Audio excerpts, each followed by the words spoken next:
Across the ruins of ancient Greece, stories survive that blur the line between imagination and belief. Titans rose from chaos, Olympian gods ruled from unreachable heights, and mortals paid the price of divine attention. But beneath the poetry lies a deeper question.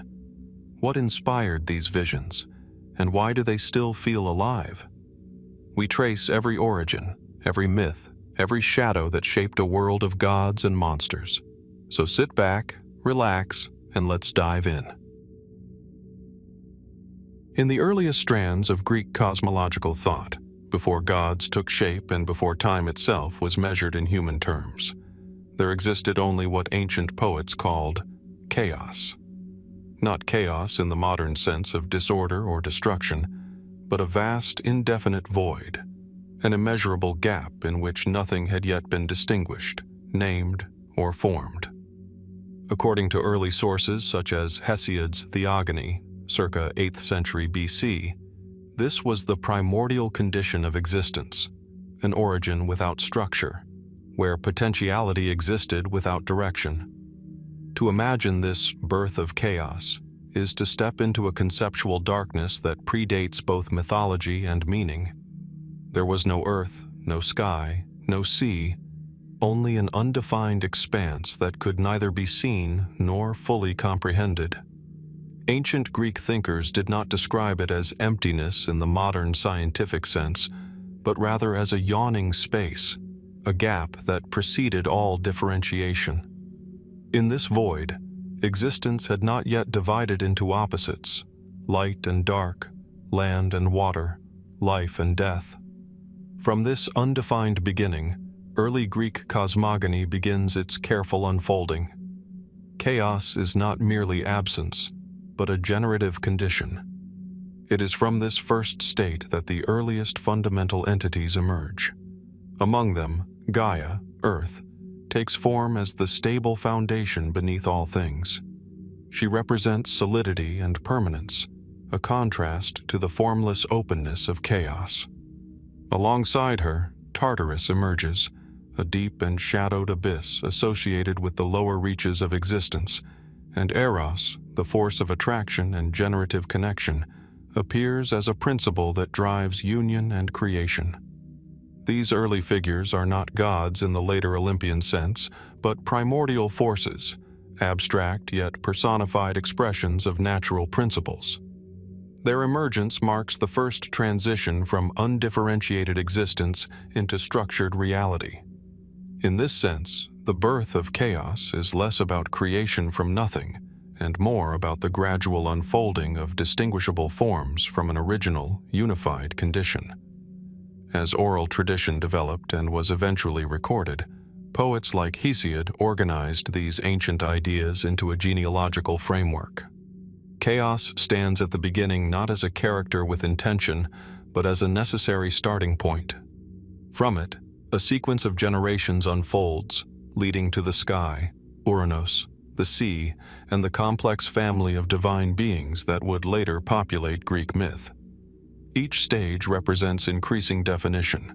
Space becomes structured, forces become personified, and relationships between them form a cosmic order. What is particularly significant in these early accounts is the absence of a creator deity in the modern sense.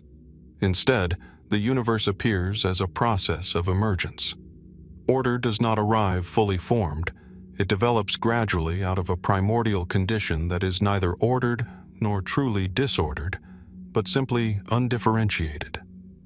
This reflects an early attempt by Greek thinkers to explain existence through progression rather than instantaneous creation.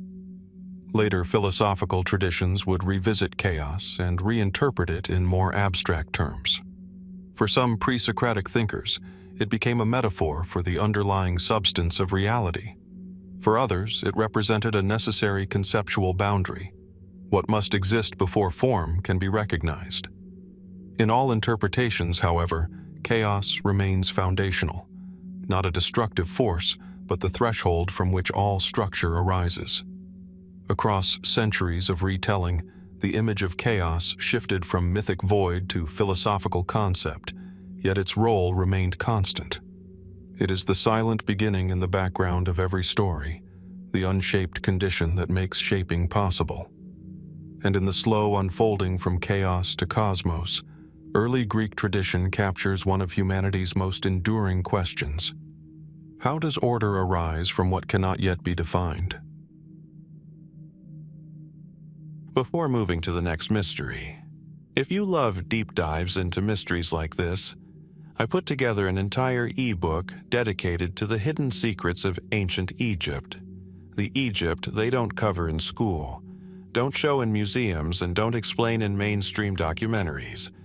The link is right below this video. Now, let's get into the next mystery. From the quiet threshold of chaos, where existence had not yet settled into form, the ancient narrative begins to shift. What was once an undefined expanse gradually gives way to the first stable presence: Gaia, the Earth. In early Greek cosmology, as recorded by Hesiod in the Theogony, circa 8th century BC, Gaia is not merely land as we understand it, but a foundational principle, the grounding reality upon which all later structures of the cosmos depend. It is within this emerging framework that the story of the Children of Gaia unfolds. Unlike later mythological genealogies that reflect complex divine hierarchies, these earliest generations are often portrayed as elemental forces, expressions of space, substance, and natural power taking form. Gaia, emerging directly after chaos, becomes both origin and mother, a self-sustaining presence capable of generating life without external intervention. The first of her offspring is Uranus, the sky. In the poetic imagination of early Greek thought, Uranus is not simply the atmosphere above the Earth, but a vast enclosing dome stretching endlessly over Gaia. His presence completes one of the earliest cosmic dualities, Earth below and sky above. Together, they establish the first structured universe, a world no longer formless but now defined by separation and relationship. From their union, a new and more complex generation arises. These are the Titans, a powerful group of primordial beings who embody vast natural and conceptual forces. Among them are figures associated with memory, time, oceanic depth, and radiant light.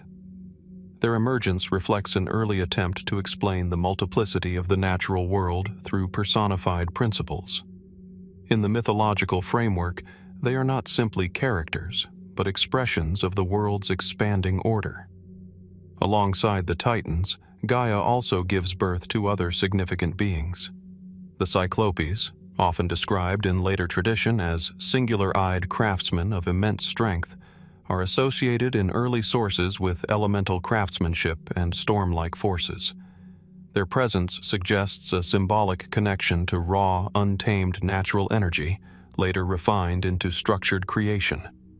Additionally, the Hecatoncheires, figures with 100 hands and immense power, represent overwhelming, almost incomprehensible force, as if nature itself had not yet fully settled into balanced proportions. Yet the relationship between Gaia and Uranus is not one of harmony alone. Early mythological accounts suggest tension between the enclosing sky and the fertile earth. Uranus, in some traditions, restrains or conceals some of his offspring within Gaia, preventing them from emerging fully into the world.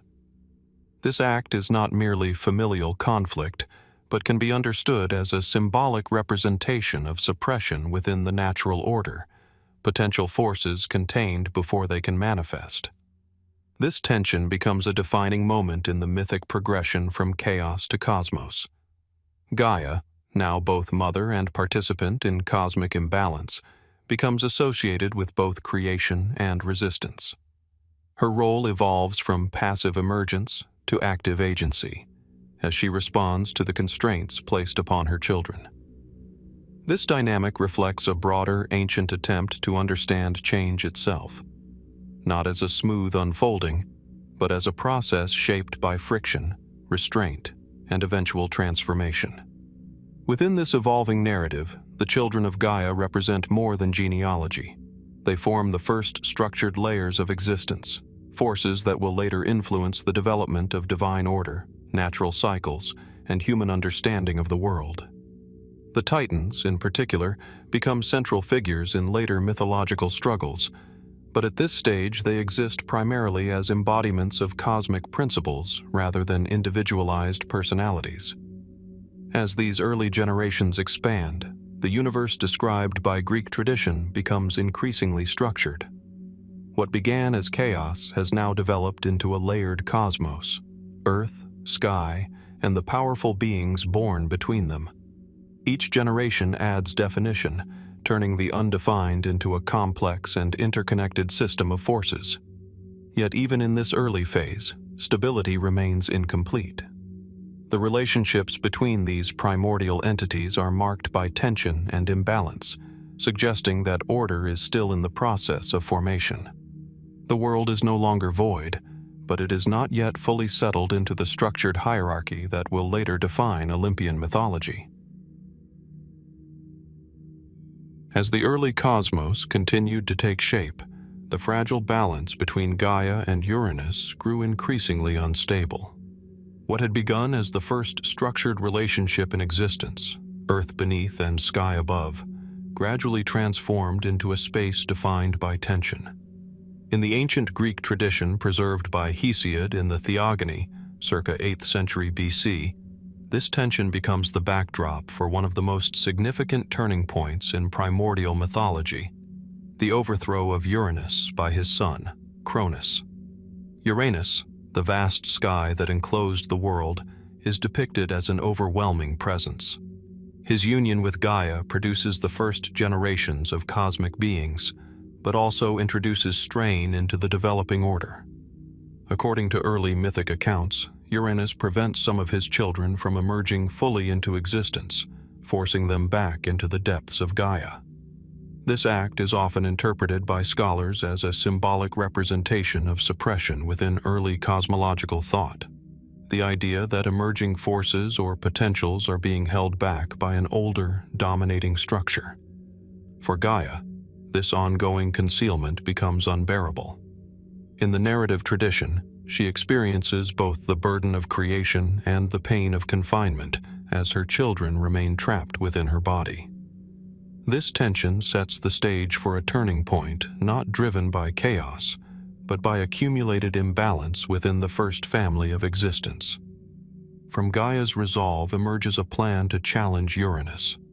She creates a powerful substance, often described in later sources as a sharp, reflective blade made of adamantine, and calls upon her children to act. Among them, Cronus, the youngest of the Titans, becomes the only one willing to confront the immense presence of Uranus. In the mythological framework, Cronus is not yet the ruler of time as later tradition would portray him, but rather a figure positioned at the edge of transformation, representing the shift from one cosmic order to another. The moment of confrontation is described with striking symbolism. As Uranus descends upon Gaia, enveloping her completely, Cronus lies in wait. In a decisive act, he uses the tool provided by Gaia to sever Uranus from his union with the earth. This act is not merely violence within myth, but a narrative representation of separation, the breaking apart of sky and earth as a unified system. From a symbolic perspective, it marks the end of an undifferentiated cosmic structure and the beginning of a more complex hierarchy. Following this act, Uranus is no longer able to exert the same direct influence over the world. His separation from Gaia allows space for further development within the cosmos. However, the consequences of this event are far-reaching. From the severed union, new forces emerge in mythic tradition, including powerful and unsettling beings that represent the lingering effects of primordial division. Cronus, having overthrown his father, assumes a position of authority among the Titans. Yet this rise to power is not portrayed as a stable or final resolution. In early Greek cosmology, each generation appears to carry within it the seeds of conflict, suggesting that cosmic order is always provisional rather than absolute.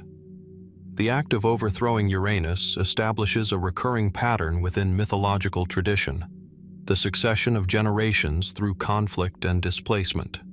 Scholars often interpret this narrative not as a literal historical account, but as a reflection of ancient attempts to explain change in the natural and social world. The transition from Uranus to Cronus can be understood as a symbolic shift from a fixed, overarching structure to a more dynamic and contested order. It reflects the idea that no system, cosmic or otherwise, remains unchanged indefinitely. In the broader mythological sequence, this moment serves as a bridge between the earliest primordial forces and the later, more anthropomorphic Olympian gods. The universe is no longer defined solely by abstract entities like chaos, Gaia, and Uranus. Instead, it begins to reflect patterns of succession, authority, and resistance that resemble human experience more closely. As Cronus assumes control, the cosmos enters a new phase, one shaped by awareness of past conflict and the anticipation of future upheaval. With Uranus removed from direct dominance over the unfolding cosmos, the structure of existence entered a new and defining era. The heavens no longer pressed uniformly upon the earth, and the separation initiated by Cronus marked the beginning of a more complex cosmic order. In the tradition preserved by Hesiod in the Theogony, circa 8th century BC, this transitional phase becomes known in later interpretation as the Age of the Titans, a period defined not by peace, but by consolidation, hierarchy, and the slow shaping of divine authority. As Gaia and the remaining primordial forces settled into this altered world, the Titans emerged as the dominant generation. They were not new in origin, but now assumed central roles in governing the structure of reality. Among them were beings associated with memory, law, oceanic depth, celestial cycles, and the passage of time itself. These figures represented an attempt in early Greek thought to categorize the forces shaping the natural world into intelligible personified forms. At the head of this generation stood Cronus, who had taken authority after the overthrow of Uranus. His rule is often described in mythic tradition as a time of stability, but also of underlying tension. The cosmos, though no longer constrained by Uranus, was not yet fully settled into a balanced system. Instead, it existed in a state of controlled order, maintained through power rather than harmony. The Titan Age is frequently portrayed as a formative but uneasy period. With Uranus gone, the immediate vertical division between sky and earth had been established, yet the relationships among divine forces remained fluid. Cronus, now the ruler, presided over a world still in transition, where the boundaries of authority and creation were not fully fixed. In this era, each Titan embodies a different aspect of the world's structure. Oceanus represents the encircling waters believed to surround the earth in ancient Greek cosmology. Coeus and Phoebe are associated with intellectual clarity and prophetic insight. Hyperion is linked to light and celestial observation, while Mnemosyne represents memory, the preservation of knowledge across generations. These figures reflect early attempts to understand natural and abstract phenomena through narrative personification. Despite this apparent order, the Titan Age is also marked by an underlying awareness of instability. The very structure that Cronus inherits is built upon succession through conflict, beginning with the overthrow of Uranus. This pattern introduces a subtle but persistent uncertainty. If power has changed once, it may change again. In mythological terms, this creates a cosmos defined not by permanence, but by cyclical transformation. Cronus himself becomes central to this tension. Ancient sources suggest that he was aware of a prophecy that he, too, would eventually be overthrown by one of his own children. This idea introduces a psychological dimension to the mythic narrative. Authority is no longer only a matter of external control, but also of internal fear and anticipation. As a result, Cronus's rule is often depicted as increasingly defensive, shaped by the desire to preserve stability in the face of predicted change. Within the broader context of Greek mythological development, the Titan Age represents a critical stage in the gradual humanization of cosmic forces. While earlier figures such as Chaos, Gaia, and Uranus are vast and impersonal, the Titans begin to reflect more structured identities and relationships. They form families, engage in alliances, and participate in conflicts that mirror human social dynamics on a cosmic scale. This period also reflects the ancient Greek effort to explain the ordering of the natural world. Rather than viewing existence as static, the mythological framework presents it as evolving through successive generations of power. Each generation does not simply replace the previous one, but builds upon it, reshaping the structure of reality while carrying forward traces of what came before. As the Titan Age progresses, the cosmos becomes increasingly defined by hierarchy and anticipation.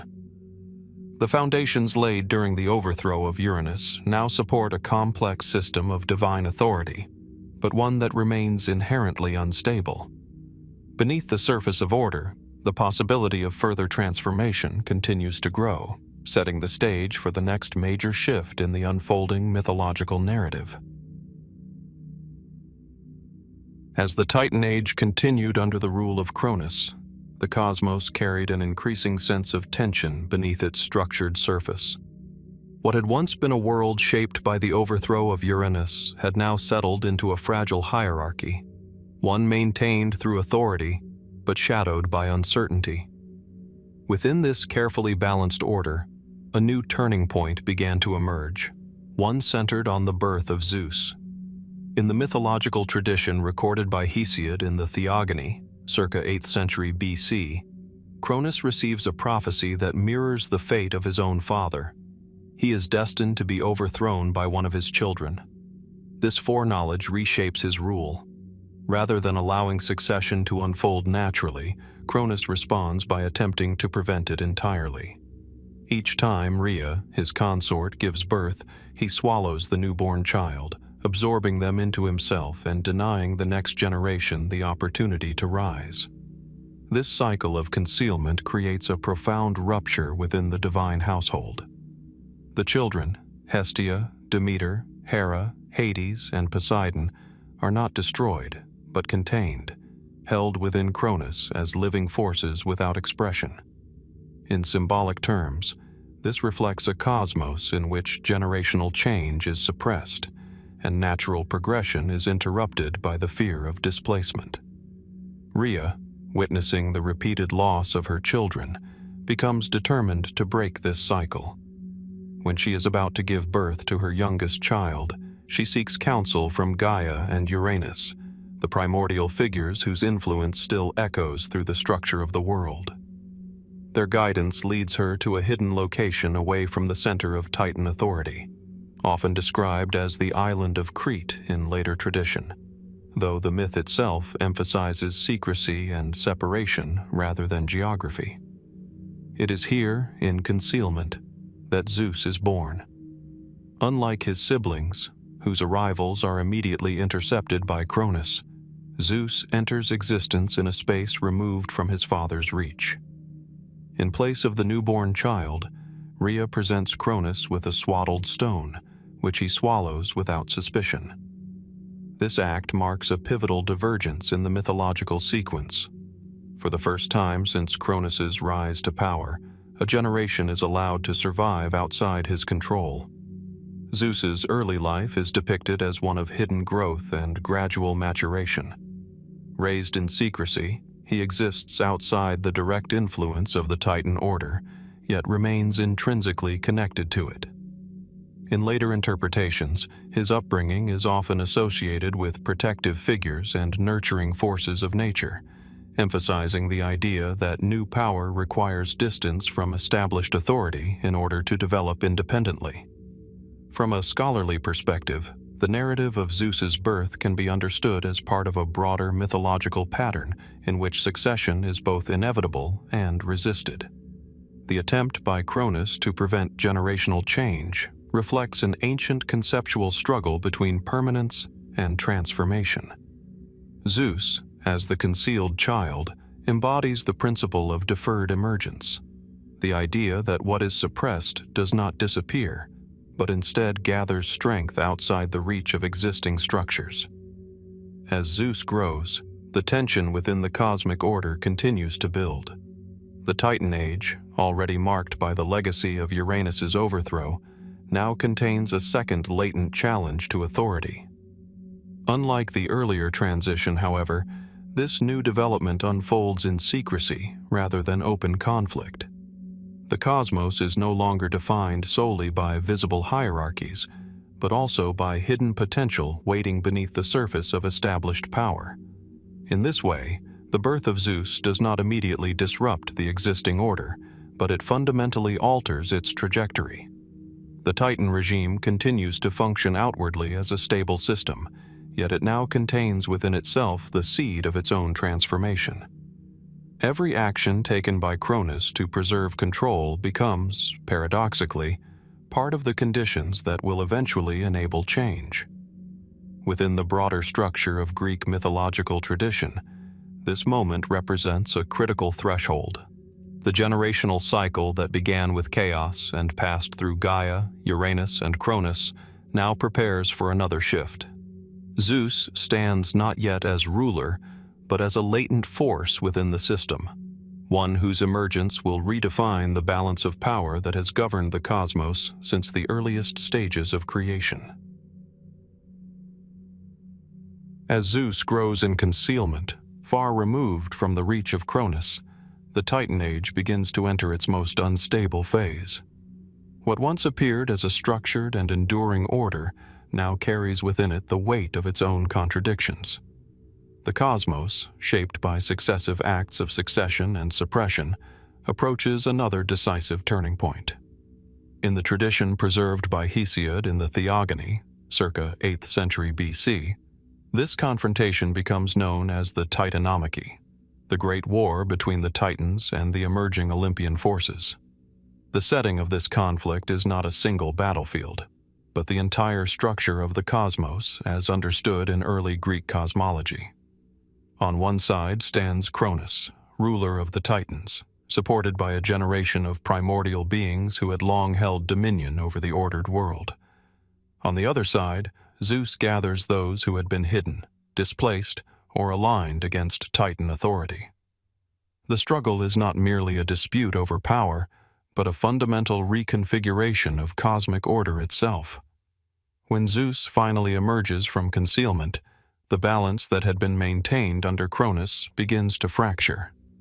According to mythic tradition, Zeus forces Cronus to release the children he had swallowed, his own siblings, bringing them fully into existence and restoring what had been suppressed. This act is often interpreted as the restoration of generational continuity, allowing the natural progression of succession that Cronus had attempted to halt. These released deities, Hestia, Demeter, Hera, Hades, and Poseidon, immediately become central figures in the unfolding conflict. Each represents a domain of existence that will later become foundational in Olympian cosmology: hearth and home, agriculture and fertility, marriage and sovereignty, the underworld, and the sea. Their liberation marks not only a family reunion, but the reactivation of essential cosmic forces.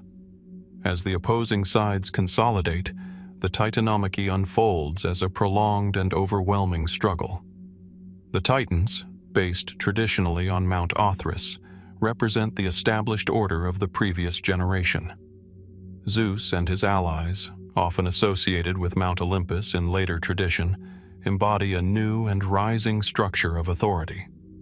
The conflict is described in mythic terms as lasting for an extended period, reflecting the scale of transformation it represents within the cosmological narrative. In support of Zeus, certain primordial and elemental forces join the Olympian cause. The Cyclopes, skilled in divine craftsmanship, are said to provide Zeus with his thunderbolt, a symbol of authority over the sky and atmospheric power. The Hecatoncheires, with their immense and overwhelming strength, contribute to the decisive turning of the war. These alliances reflect a broader mythological theme, that the emergence of new order requires the cooperation of forces once considered chaotic or marginal. The Titanomachy itself can be understood, within scholarly interpretation, as a symbolic representation of systemic transition. Rather than a literal historical event, it reflects an ancient effort to explain how dominant structures of power are replaced. The Titans embody an older cosmological framework, while the Olympians represent a reorganized vision of divine hierarchy, more closely aligned with the social and cultural realities of later Greek civilization. As the conflict intensifies, the balance of power gradually shifts. The overwhelming force of Zeus's thunderbolts, combined with the physical power of the Hecatoncheires and the strategic advantage of the Olympian alliance, eventually overwhelms the Titans. One by one, the older generation is subdued and confined, marking the end of their direct rule over the cosmos. Yet even in defeat, the Titans are not entirely erased from the mythological structure. Instead, they are relegated to the depths of Tartarus, a primordial abyss that predates even the Olympian order. This confinement reflects a recurring pattern within Greek mythology. Earlier forces are not destroyed, but repositioned within a larger cosmic hierarchy. The Titanomachy thus represents a decisive restructuring of existence as understood in ancient Greek thought. It is the moment in which authority shifts from the older generation of Titans to the emerging Olympian order under Zeus. The cosmos, once shaped by successive acts of concealment and overthrow, now enters a new phase defined by a more stable, but still dynamic, system of divine governance. In the aftermath of the Titanomachy, silence falls over a cosmos that has just undergone one of its most profound transformations. The echoes of conflict fade, leaving behind a world no longer ruled by the Titans, but not yet fully settled into its new order. From the depths of this transitional moment emerges a decisive act that will define the structure of divine power for all that follows, the division of the universe. According to the tradition preserved in Hesiod's Theogony, circa 8th century BC, the victory of Zeus and his allies is followed not by continued conflict, but by deliberation. The cosmos, now unified under a new ruling generation, must be organized. Power that was once contested must be distributed, and the vast domains of existence require structure and governance. Zeus, recognized as the leader of the Olympian forces, assumes the central role in this reordering. Yet his authority is not portrayed as absolute domination in isolation. Instead, the narrative presents a careful distribution of cosmic responsibility among the surviving divine powers. This reflects an early mythological attempt to explain not only how power is gained, but how it is stabilized and maintained. The first major division concerns the three primary realms of existence: the sky, the sea, and the underworld. These are not merely geographical spaces in the modern sense, but fundamental layers of reality as understood in ancient Greek cosmology. Each realm represents a distinct mode of existence and influence over the world. Zeus claims dominion over the sky and the atmospheric domain. From this elevated position, he governs weather, storms, and the overarching order of both gods and mortals. His authority is associated with visibility and presence, lightning, thunder, and the open expanse above the earth. In mythic terms, the sky becomes the central axis of divine governance. Poseidon, one of Zeus's brothers, receives dominion over the sea. This vast and unpredictable domain reflects both abundance and instability. The sea in ancient Greek thought was not merely a body of water, but a powerful, often uncontrollable force that shaped travel, trade, and survival. Poseidon's realm is therefore one of immense power, but also inherent volatility. Hades, another brother, is assigned the underworld. Unlike later interpretations that often emphasize darkness or punishment, Early Greek cosmology presents the underworld primarily as the realm of the dead, a necessary and structured domain that ensures balance within the cycle of existence. Hades rules this space not as an antagonist, but as a guardian of its boundaries. Together, this division establishes a tripartite structure that organizes the cosmos into distinct yet interconnected spheres of influence. Each domain is autonomous in function, but remains part of a unified system governed by shared lineage and mutual recognition. Beyond these major divisions, additional distributions of power are made among the remaining Olympian figures. Hera becomes associated with marriage and sovereign authority, particularly as it relates to divine order and relational structure. Demeter governs agricultural cycles and fertility, reflecting humanity's dependence on seasonal rhythms. Hestia is connected to the hearth, symbolizing stability, domestic order, and the continuity of communal life. This structured allocation of roles marks a significant development in Greek mythological thought, where earlier generations of deities often represented broad and overlapping forces. The Olympian order introduces a clearer system of specialization. Each deity governs a defined aspect of the world, contributing to a balanced but complex network of divine responsibility. From a scholarly perspective, the division of the universe can be understood as a reflection of how ancient societies conceptualized governance and order. Rather than attributing control of the world to a single absolute authority, the mythological framework distributes power across multiple figures, each responsible for a specific domain. This mirrors the broader human experience of shared governance, specialization, and interdependence. The transition from the Titanomachy to the structured division of realms represents the stabilization of cosmic authority. Conflict gives way to organization, and raw succession is replaced by systematized rule. Yet even in this apparent stability, the mythological tradition preserves an underlying awareness. Order is maintained through balance, and balance requires continual structure rather than final resolution. With the cosmos now divided and the Olympian order firmly established, the world appears, at least on the surface, to have entered a phase of structured stability. The sky is governed from above, the sea moves under its appointed ruler, and the underworld maintains its silent domain beneath the earth. Yet in the mythological imagination of ancient Greece, stability is rarely absolute. Beneath the newly organized universe, older forces continue to linger, remnants of earlier ages that have not fully surrendered to the new hierarchy. It is from this lingering tension that the next great confrontation emerges, the Gigantomachy.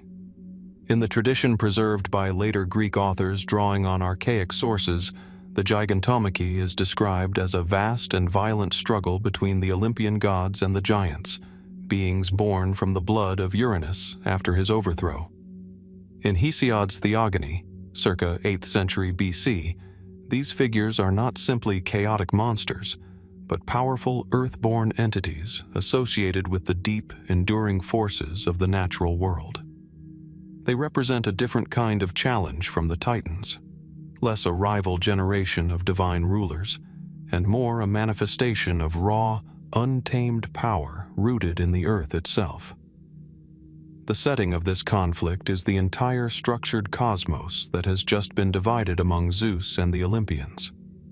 Unlike the Titanomachy, which was a struggle between generations of divine authority, the Gigantomachy is often portrayed as a confrontation between order and the primordial resistance of the earth.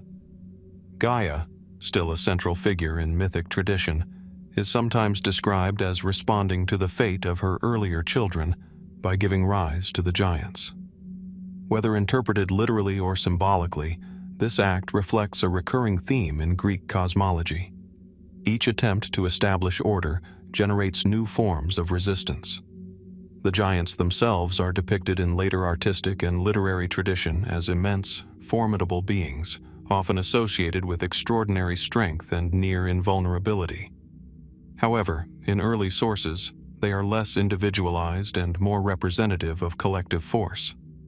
Their existence underscores a key mythological idea that the earth is not passive, but capable of generating power that can challenge even divine authority. As the Gigantomachy unfolds, the Olympian gods find themselves confronted with a threat unlike the structured opposition of the Titans. The giants do not belong to a clearly defined hierarchical system. Instead, they emerge from the earth in multiple forms, suggesting a more diffuse and pervasive challenge. This reflects an important symbolic shift in Greek mythological thought, from structured conflict between generations to more chaotic and dispersed forms of resistance. Zeus, now established as the ruler of the sky, once again assumes the central role in defending the Olympian order. Alongside him stand the other Olympian deities, each contributing their domain-specific powers to the unfolding struggle.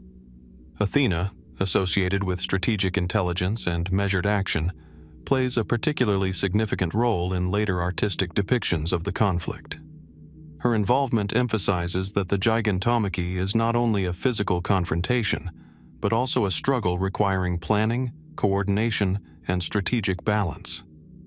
One of the most distinctive features of the Gigantomachy in mythic tradition is the idea that the giants cannot be defeated by the gods alone. According to later sources, a prophecy declares that the giants must be overcome with the assistance of a mortal hero.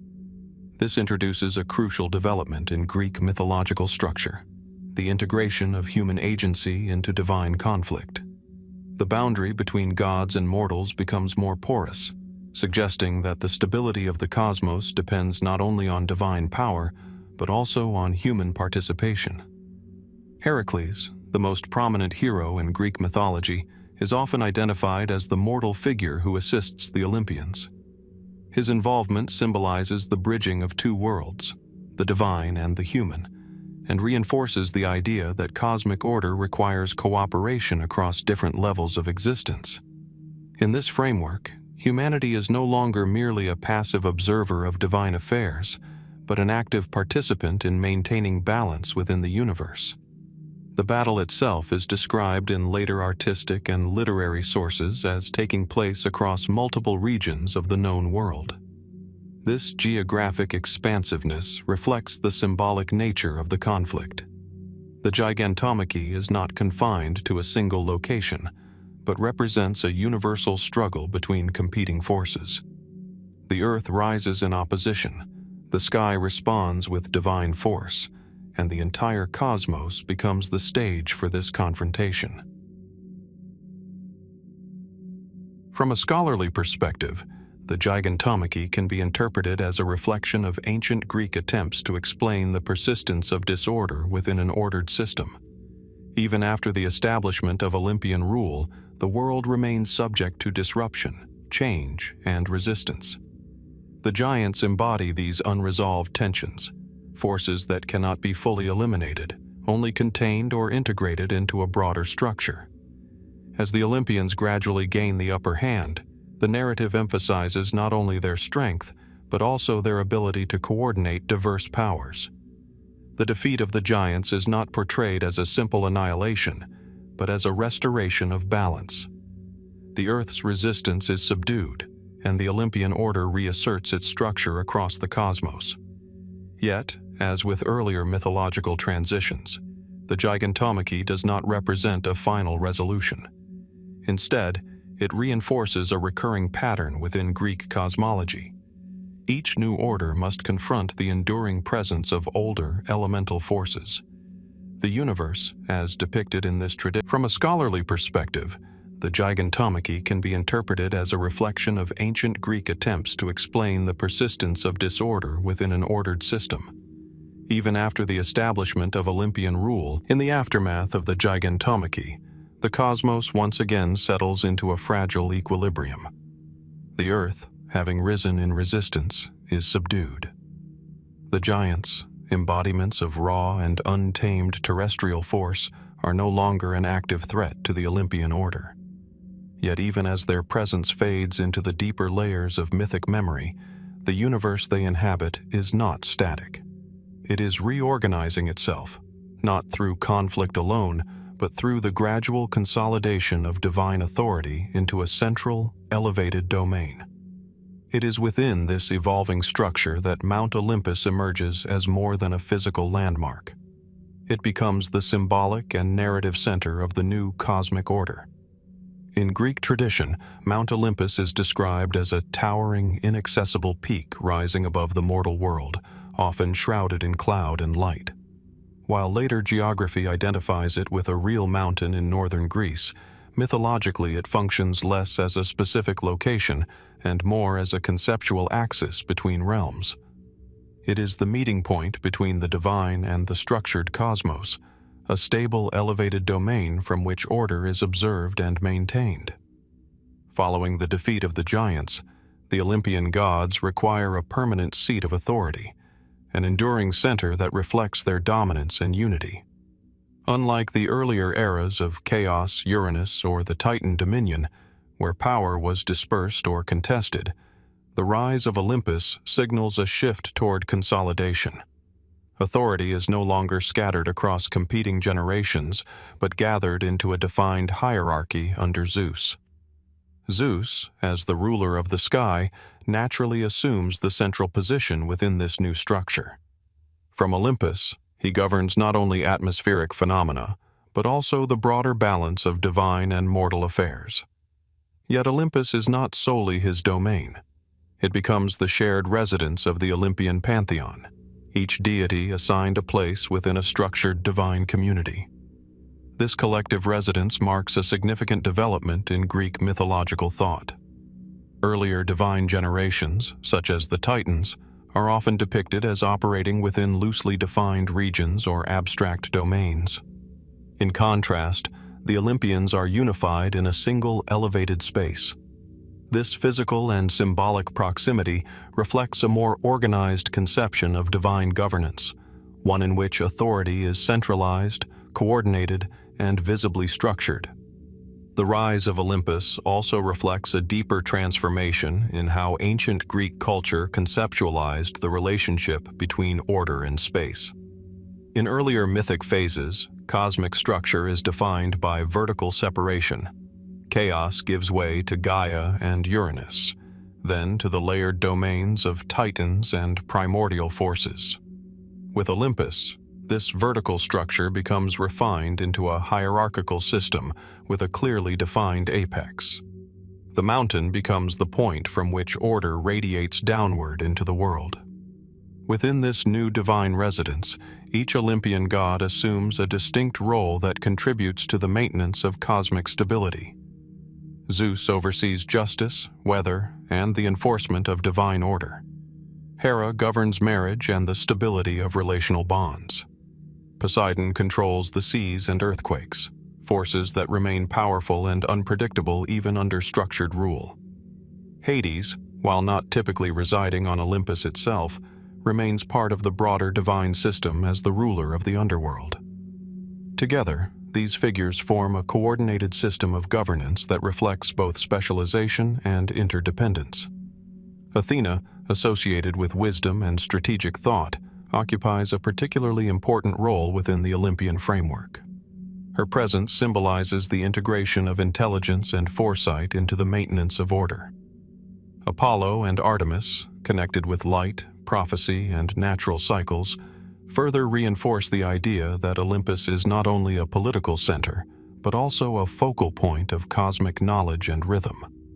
From a scholarly perspective, the establishment of Olympus as the divine center can be understood as a reflection of evolving social and political structures in ancient Greek society. The shift from dispersed divine authority to a centralized pantheon mirrors the increasing complexity of human governance, where systems of leadership become more organized and hierarchical. Olympus, in this sense, functions as a mythological projection of structured authority. At the same time, the mythology preserves an important nuance. Even within this centralized order, tension does not disappear. The memory of earlier conflicts, the overthrow of Uranus, the rise and fall of the Titans, and the struggle against the giants, remains embedded within the divine consciousness. Olympus is not built upon forgetting, but upon integration of past transitions into a stable framework. This layered memory contributes to the symbolic depth of the Olympian system. It suggests that order is never absolute or final, but always shaped by what it has overcome. The gods who now reside on Olympus are not isolated from history. They are defined by it. Each victory over previous generations is embedded in the structure of their authority. Geographically, Olympus is often described as hidden from mortal sight, accessible only through divine means. This separation reinforces its role as a threshold space, neither fully part of the mortal world nor entirely detached from it. It is a place of observation and decision, where the affairs of both gods and humans are considered within a unified framework of cosmic order. As this new center of power becomes established, the mythological narrative shifts from conflict-driven transformation to structured continuity. The Olympian age begins not with chaos or rebellion, but with consolidation. Yet beneath its ordered surface, the history of struggle remains ever present, shaping the decisions and identities of the gods who now inhabit this elevated domain. From the newly established heights of Mount Olympus, where the Olympian gods now observe and govern the structured cosmos, the mythological narrative shifts its focus toward a different kind of creation, one that unfolds not among the gods alone, but within the world beneath them. As divine order stabilizes above, attention turns to the emergence of humanity and the forces that shaped its earliest condition. In Greek tradition preserved by Hesiod in the Theogony, circa 8th century BC, and expanded in Works and Days, the figure most closely associated with humanity's origin and development is Prometheus, one of the Titans who survived the transition into the Olympian age. Unlike the earlier Titan generation that directly opposed Zeus, Prometheus occupies a more complex position within the new order.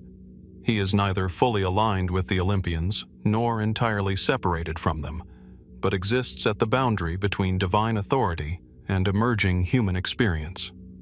The world into which Prometheus acts is already structured by the Olympian division of power.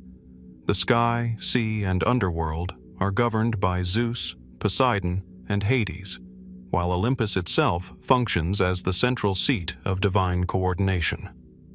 Within this organized cosmos, humanity emerges not as a central force, but as a newly formed and vulnerable presence occupying the surface of the earth.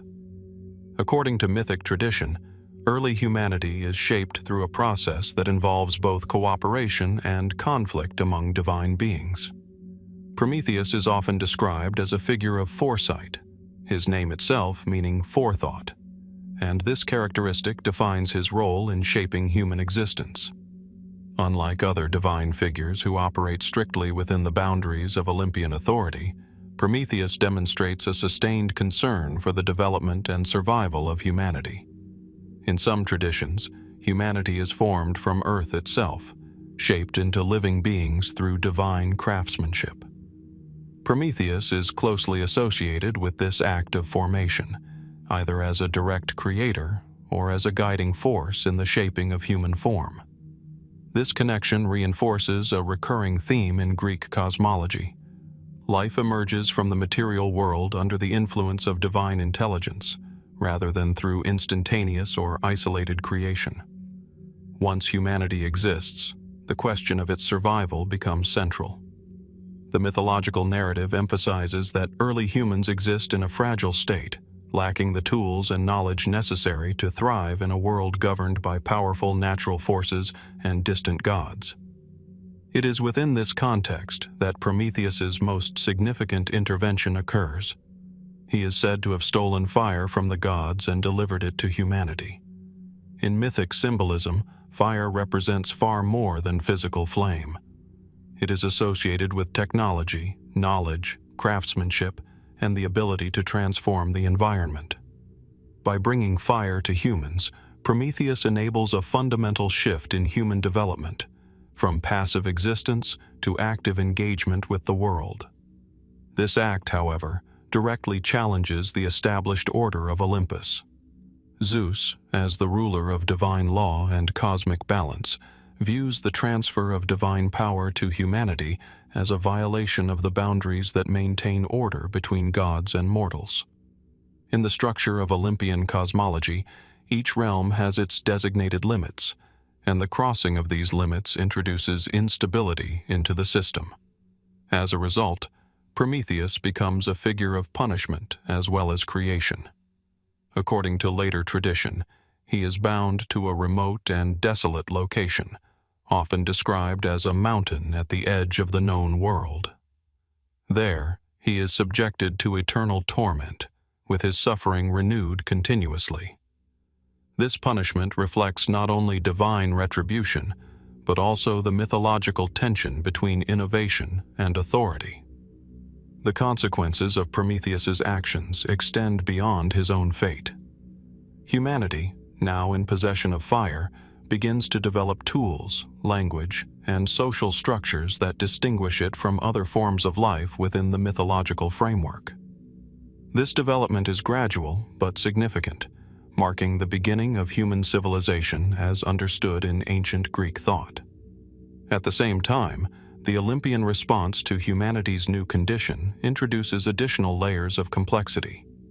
In some traditions, Zeus introduces Pandora, the first woman, as part of a broader divine response to Prometheus's actions. Pandora's arrival is associated with both blessing and hardship, reflecting the dual nature of human existence, capable of progress, but also exposed to suffering and uncertainty. From a scholarly perspective, the narrative of Prometheus and the creation of humanity can be understood as an exploration of the relationship between knowledge, power, and responsibility. Prometheus embodies the principle of foresight and technological advancement, while Zeus represents the necessity of maintaining structural boundaries within the cosmos. Their interaction reflects an enduring tension within Greek mythological thought, the balance between innovation and order. This myth also reflects ancient attempts to explain the human condition itself. Humanity is neither fully divine nor entirely separate from divine influence. Instead, it occupies an intermediate space within the cosmic hierarchy, endowed with intelligence and creativity, yet subject to limitation and consequence. As the Olympian order continues to govern from Mount Olympus, the emergence of humanity introduces a new dimension to the cosmos.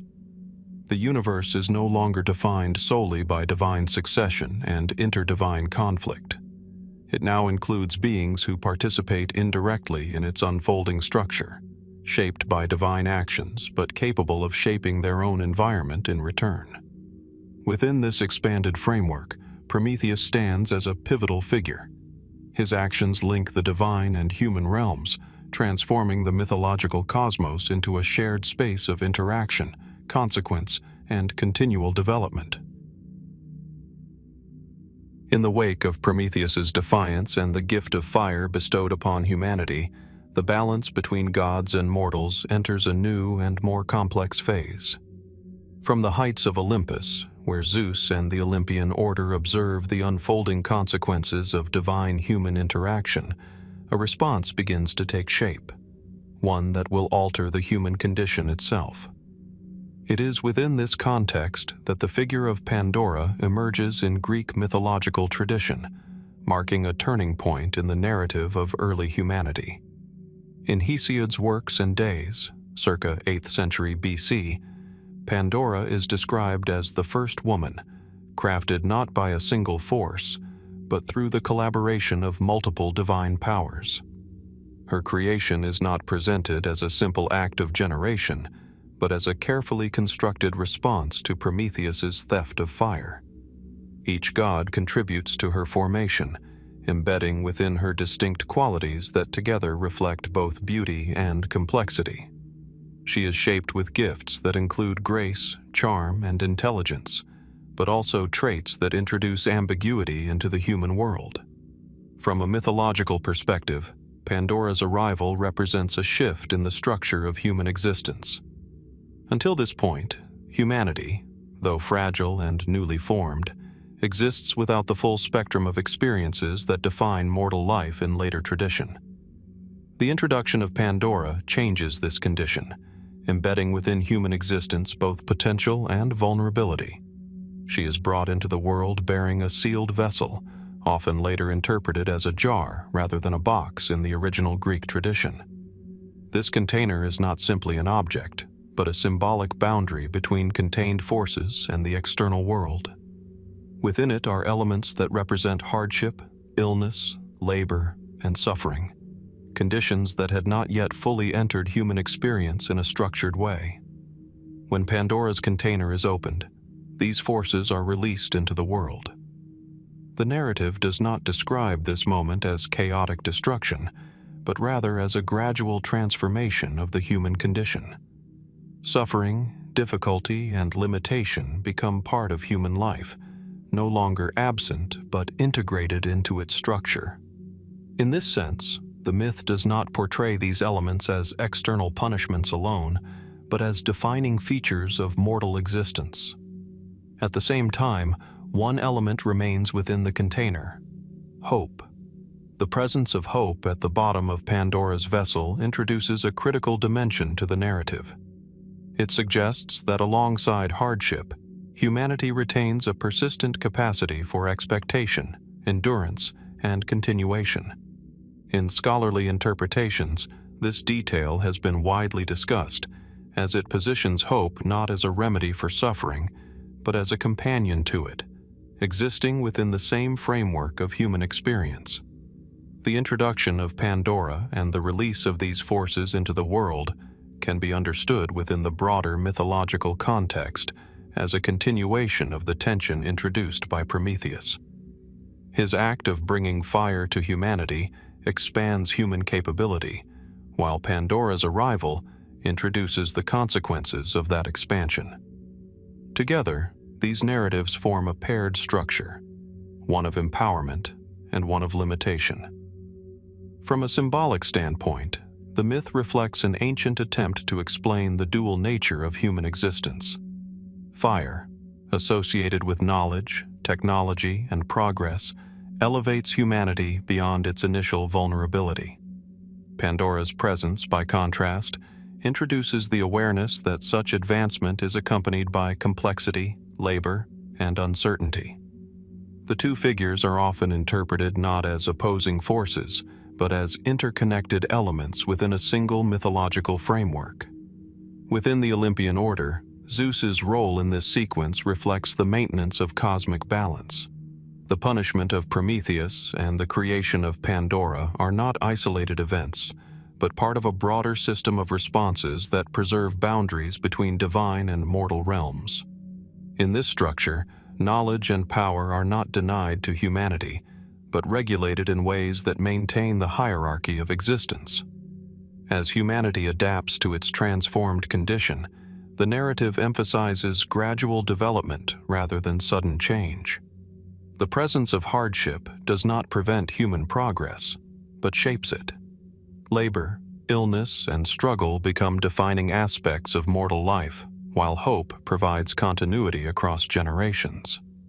This balance between difficulty and endurance becomes a central theme in later Greek thought. Scholars often interpret the Pandora narrative as an exploration of human origin within a structured worldview. Rather than presenting suffering as arbitrary, the myth situates it within a system of divine interaction, where actions at the highest level of the cosmos have direct consequences for mortal life. The release of forces from Pandora's vessel can thus be seen as a metaphor for the integration of complexity into human existence. In contrast to earlier mythological stages, where existence is defined by cosmic succession and divine conflict, the story of Pandora shifts attention toward the human realm. The focus is no longer solely on the relationships among gods, but on the conditions under which humans live, endure, and develop within a world governed by divine order. As this narrative unfolds, the world of Greek mythology expands further in scope. The actions of gods and titans are no longer confined to celestial or primordial realms alone. They now intersect directly with human experience. Through Pandora, the mythological tradition articulates a world in which suffering and hope coexist, shaping the ongoing story of humanity within the broader structure of the cosmos. In the aftermath of Pandora's release of suffering into the human world, the mythological narrative of early humanity enters a new and more turbulent phase.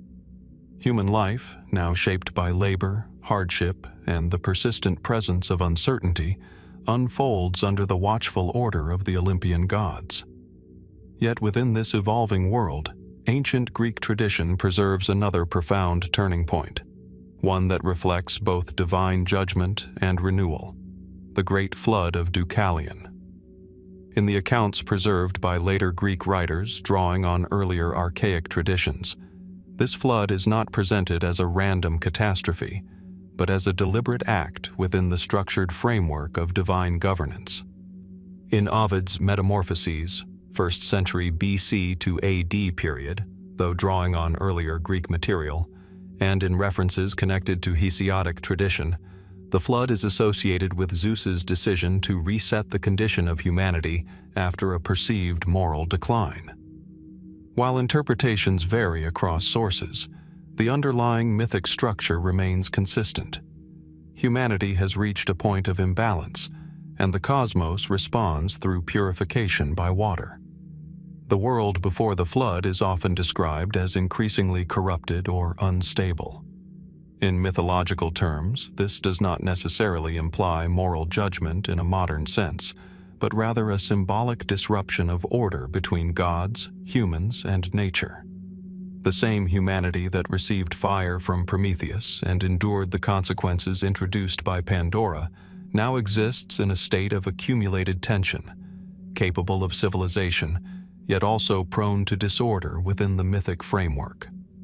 Zeus, as the central authority of the Olympian order, determines that a great deluge will cleanse the earth. Rivers, seas, and rain are unleashed upon the world, not as isolated natural events, but as a coordinated cosmic response. The waters rise across the landscape, submerging cities, plains, and settlements. In Greek cosmological imagination, water here functions as both destructive and regenerative, erasing existing forms while creating the conditions for renewal. As the flood spreads across the world, nearly all of humanity is destroyed. The narrative emphasizes the totality of the event. It is not a localized disaster, but a comprehensive transformation of the inhabited world. In this context, only a small number of individuals survive to carry forward the human lineage. Among them are Deucalion and his wife Pyrrha. Their survival is not accidental, but the result of their connection to earlier divine guidance. Deucalion is often described as the son of Prometheus, linking him directly to the lineage associated with foresight and the gift of fire. Pyrrha is the daughter of Epimetheus and Pandora, placing her within the lineage tied to the introduction of human suffering and complexity. Their union symbolically brings together two strands of human existence, one associated with knowledge and adaptation, and the other with lived experience and consequence. Before the flood reaches its peak, Prometheus is said in some traditions to warn Deucalion of the impending catastrophe. Acting on this knowledge, Deucalion constructs a large chest or vessel capable of floating upon the rising waters. This act reflects a recurring theme in Greek mythology. Survival often depends on foresight, preparation, and alignment with divine or semi-divine knowledge. As the floodwaters rise, Deucalion and Pyrrha are carried across a transformed world. The familiar landscape disappears beneath the surface, leaving only water and sky. In this suspended state, the mythological narrative emphasizes isolation and endurance. The human experience is reduced to its most essential condition: survival within a radically altered environment. After many days, the waters begin to recede. The earth slowly re-emerges, reshaped and emptied of its previous human presence. Mountains, valleys, and plains reappear, but the world is now largely devoid of life.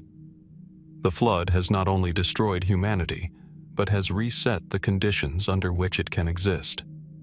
At this stage of the narrative, Deucalion and Pyrrha find themselves as the sole surviving representatives of humankind.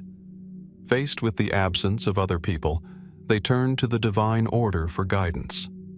According to myth, they consult an oracle, often associated with Themis, a titaness connected to divine law and order, seeking instructions on how humanity might be restored.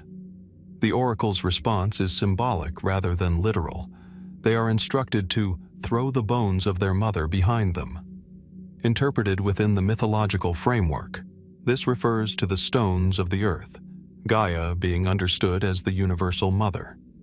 Deucalion and Pyrrha each cast stones over their shoulders, and from these stones emerge new human beings. The stones thrown by Deucalion become men, while those thrown by Pyrrha become women. This act of recreation establishes a renewed human population, distinct in origin from the first generation shaped by Prometheus and Pandora. It reflects an ancient attempt to explain not only survival after catastrophe, but also the continuity of humanity through transformation. The human race is not simply restored, it is reconstituted through symbolic interaction with the earth itself. From a scholarly perspective, the Great Flood of Deucalion can be understood as part of a broader pattern of flood narratives found across ancient cultures. These stories often serve as frameworks for explaining cycles of destruction and renewal within human history. In the Greek tradition, the flood is integrated into the existing mythological sequence, following the introduction of fire, the emergence of suffering, and the establishment of human civilization. Within the structure of Greek mythology, this event also reinforces a key theme. The relationship between divine authority and human existence is dynamic rather than static. The gods do not remain distant observers. Their actions directly shape the conditions of the world. At the same time, humanity demonstrates resilience, adapting and re-emerging even after total destruction.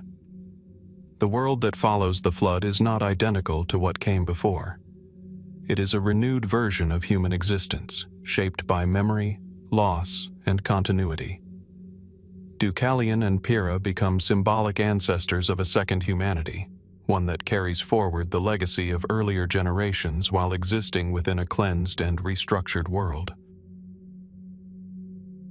From the newly established heights of Mount Olympus, the cosmos has entered a phase of structured stability.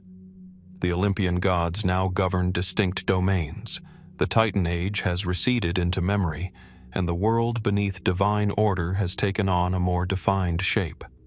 Yet within this carefully balanced system, mythology shifts its focus from cosmic battles and foundational structures to something more intimate and complex: the interactions between gods and mortals, and the wide-reaching influence of Zeus himself.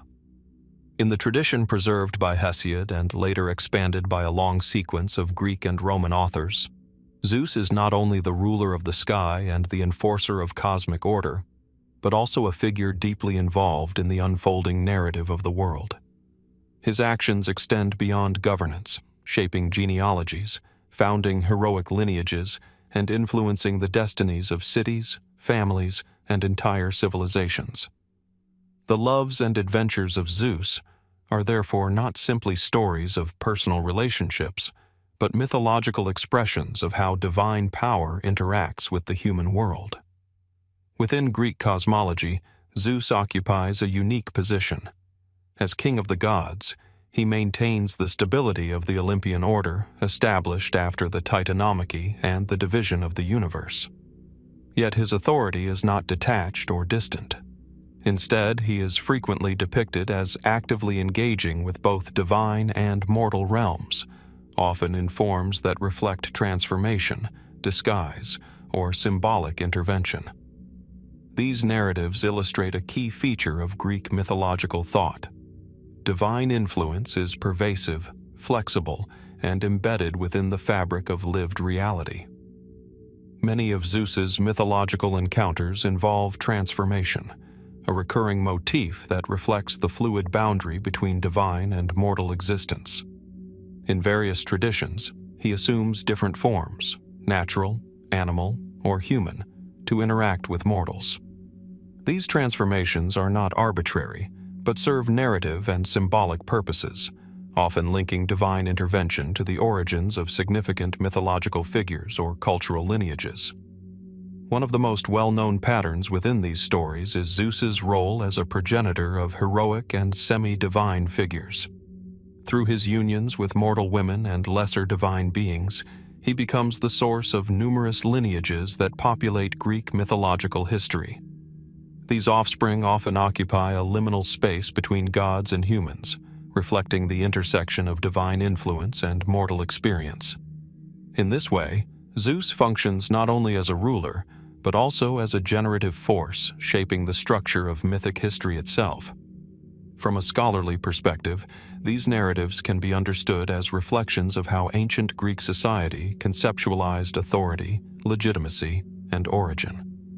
By tracing the ancestry of important figures back to Zeus, mythological tradition reinforces the idea that leadership, heroism, and exceptional ability are rooted in divine favor or connection. This does not necessarily imply literal belief in biological descent from gods, but rather serves as a symbolic framework for understanding exceptional human qualities within a cosmological system. At the same time, Zeus's interactions are not limited to creation or lineage. Many of his mythological stories involve negotiation, conflict, or resolution between divine will and human action. Mortals who encounter Zeus or are affected by his decisions often find themselves at the intersection of fate and agency, where individual choices are shaped by larger cosmic structures. In several traditions, Zeus's interventions are associated with the establishment of order within human society. Laws, oaths, and systems of justice are often placed under his authority, reflecting his role as the guarantor of stability not only among the gods, but also among mortals. This reinforces a broader theme within Greek mythology. The structure of the cosmos is mirrored in the structure of human civilization. However, the mythological portrayal of Zeus is not solely one of stability. His narratives also include complexity and contradiction, reflecting the multifaceted nature of divine authority in Greek thought. While he upholds order, he is also associated with unpredictability, change, and the dynamic interplay between power and consequence. This duality allows Zeus to function as both a stabilizing and transformative force within the mythological system. The stories of Zeus's interactions also reflect the integration of local traditions into a broader pan-Hellenic mythological framework. Different regions of the ancient Greek world preserved variations of his myths, often linking him to local landscapes, dynasties, or cult practices. Over time, these diverse traditions were woven into a more unified narrative structure, with Zeus serving as a central connecting figure. From Mount Olympus, Zeus's perspective is often described as encompassing both divine and mortal realms. This symbolic vantage point reinforces his role as an overseer of cosmic balance. Yet, despite his elevated position, the mythological tradition consistently portrays him as engaged with the unfolding events of the world rather than removed from them. His actions shape not only divine relationships, but also the trajectory of human history as understood within the mythological framework. In this sense, the loves and adventures of Zeus can be seen as a narrative expansion of the Olympian order established in earlier phases of Greek mythology. After the succession of Chaos, Gaia, Uranus, the Titans, and the Olympians, the focus shifts from cosmic structure to its lived expression. Zeus becomes the point at which divine order intersects with the human world in continuous and evolving ways. These stories also reflect the ancient Greek effort to explain the diversity of human experience within a unified cosmological system. Love, power, conflict, transformation, and lineage are all integrated into a narrative structure governed by divine interaction. Rather than existing as separate categories, they are understood as interconnected expressions of a single ordered cosmos. As these narratives unfold across generations of myth, Zeus remains a constant presence, sometimes distant, sometimes intimately involved, but always central to the structure of the world. His stories illustrate not only the actions of a supreme deity, but also the ways in which ancient Greek mythology sought to understand the relationship between order and experience, authority and change, divine power and mortal life. From the unfolding narratives of Zeus's influence over gods and mortals, the mythological perspective gently shifts its focus backward once more, returning to the origins of the very order that now governs Olympus itself. To understand the structure of divine interaction, the ancient Greek tradition often circles back to its foundational moment: the full emergence of the Olympian gods as a defined and stable pantheon. In Hesiod's Theogony, circa 8th century BC, this emergence is not presented as a single instantaneous creation, but as the culmination of a long and layered process of succession, conflict, and restructuring. The birth of the Olympian gods, in this sense, refers not only to their literal origins, but to the gradual consolidation of their roles following the collapse of earlier cosmic orders, first Chaos, then Gaia and Uranus, followed by the Titan generation, and finally the transformative conflict of the Titanomachy. As Zeus establishes his authority after the overthrow of Cronus, the Olympian order begins to take on its final, recognizable form. The gods who will define the classical Greek pantheon are not newly created beings in this moment, but figures whose identities and domains become fully articulated within the structured hierarchy of Olympus. At the center of this emerging order is Zeus himself, whose position as king of the gods is both the result of earlier struggle and the foundation for future stability. His rule represents a shift in divine governance, from generational conflict to structured administration. Yet his authority is not isolated. It is supported and balanced by a network of divine figures, each with clearly defined responsibilities that reflect the increasing organization of the mythological cosmos. Hera, as queen of the gods, assumes a central role in maintaining the structure of marriage, kinship, and social order. Her presence within the Olympian system reflects the importance of relational stability within both divine and mortal frameworks. As consort to Zeus, she also symbolizes the institutional aspect of divine kingship, anchoring Zeus's authority within a structured partnership. Poseidon, assigned dominion over the sea following the division of the cosmos, becomes one of the most powerful Olympian figures. His realm is vast, unpredictable, and essential to the functioning of the world as understood in ancient Greek cosmology. The sea is not merely a geographical feature, but a dynamic force influencing travel, trade, and survival. Poseidon's authority over it reflects the necessity of regulating forces that remain inherently unstable, even within an ordered system. Hades, though often associated with the underworld rather than Olympus itself, remains an integral part of the Olympian structure. His domain governs the realm of the dead, ensuring continuity between life and death. In early Greek thought, the underworld is not primarily a place of punishment, but a necessary component of cosmic balance. Hades' role emphasizes separation, containment, and the maintenance of boundaries within existence. Alongside these primary figures, the Olympian pantheon expands to include deities associated with specific aspects of human and natural life. Demeter governs agriculture and the fertility of the earth, linking divine order directly to human survival and seasonal cycles. Hestia embodies the hearth and domestic stability, representing continuity within both household and community structures.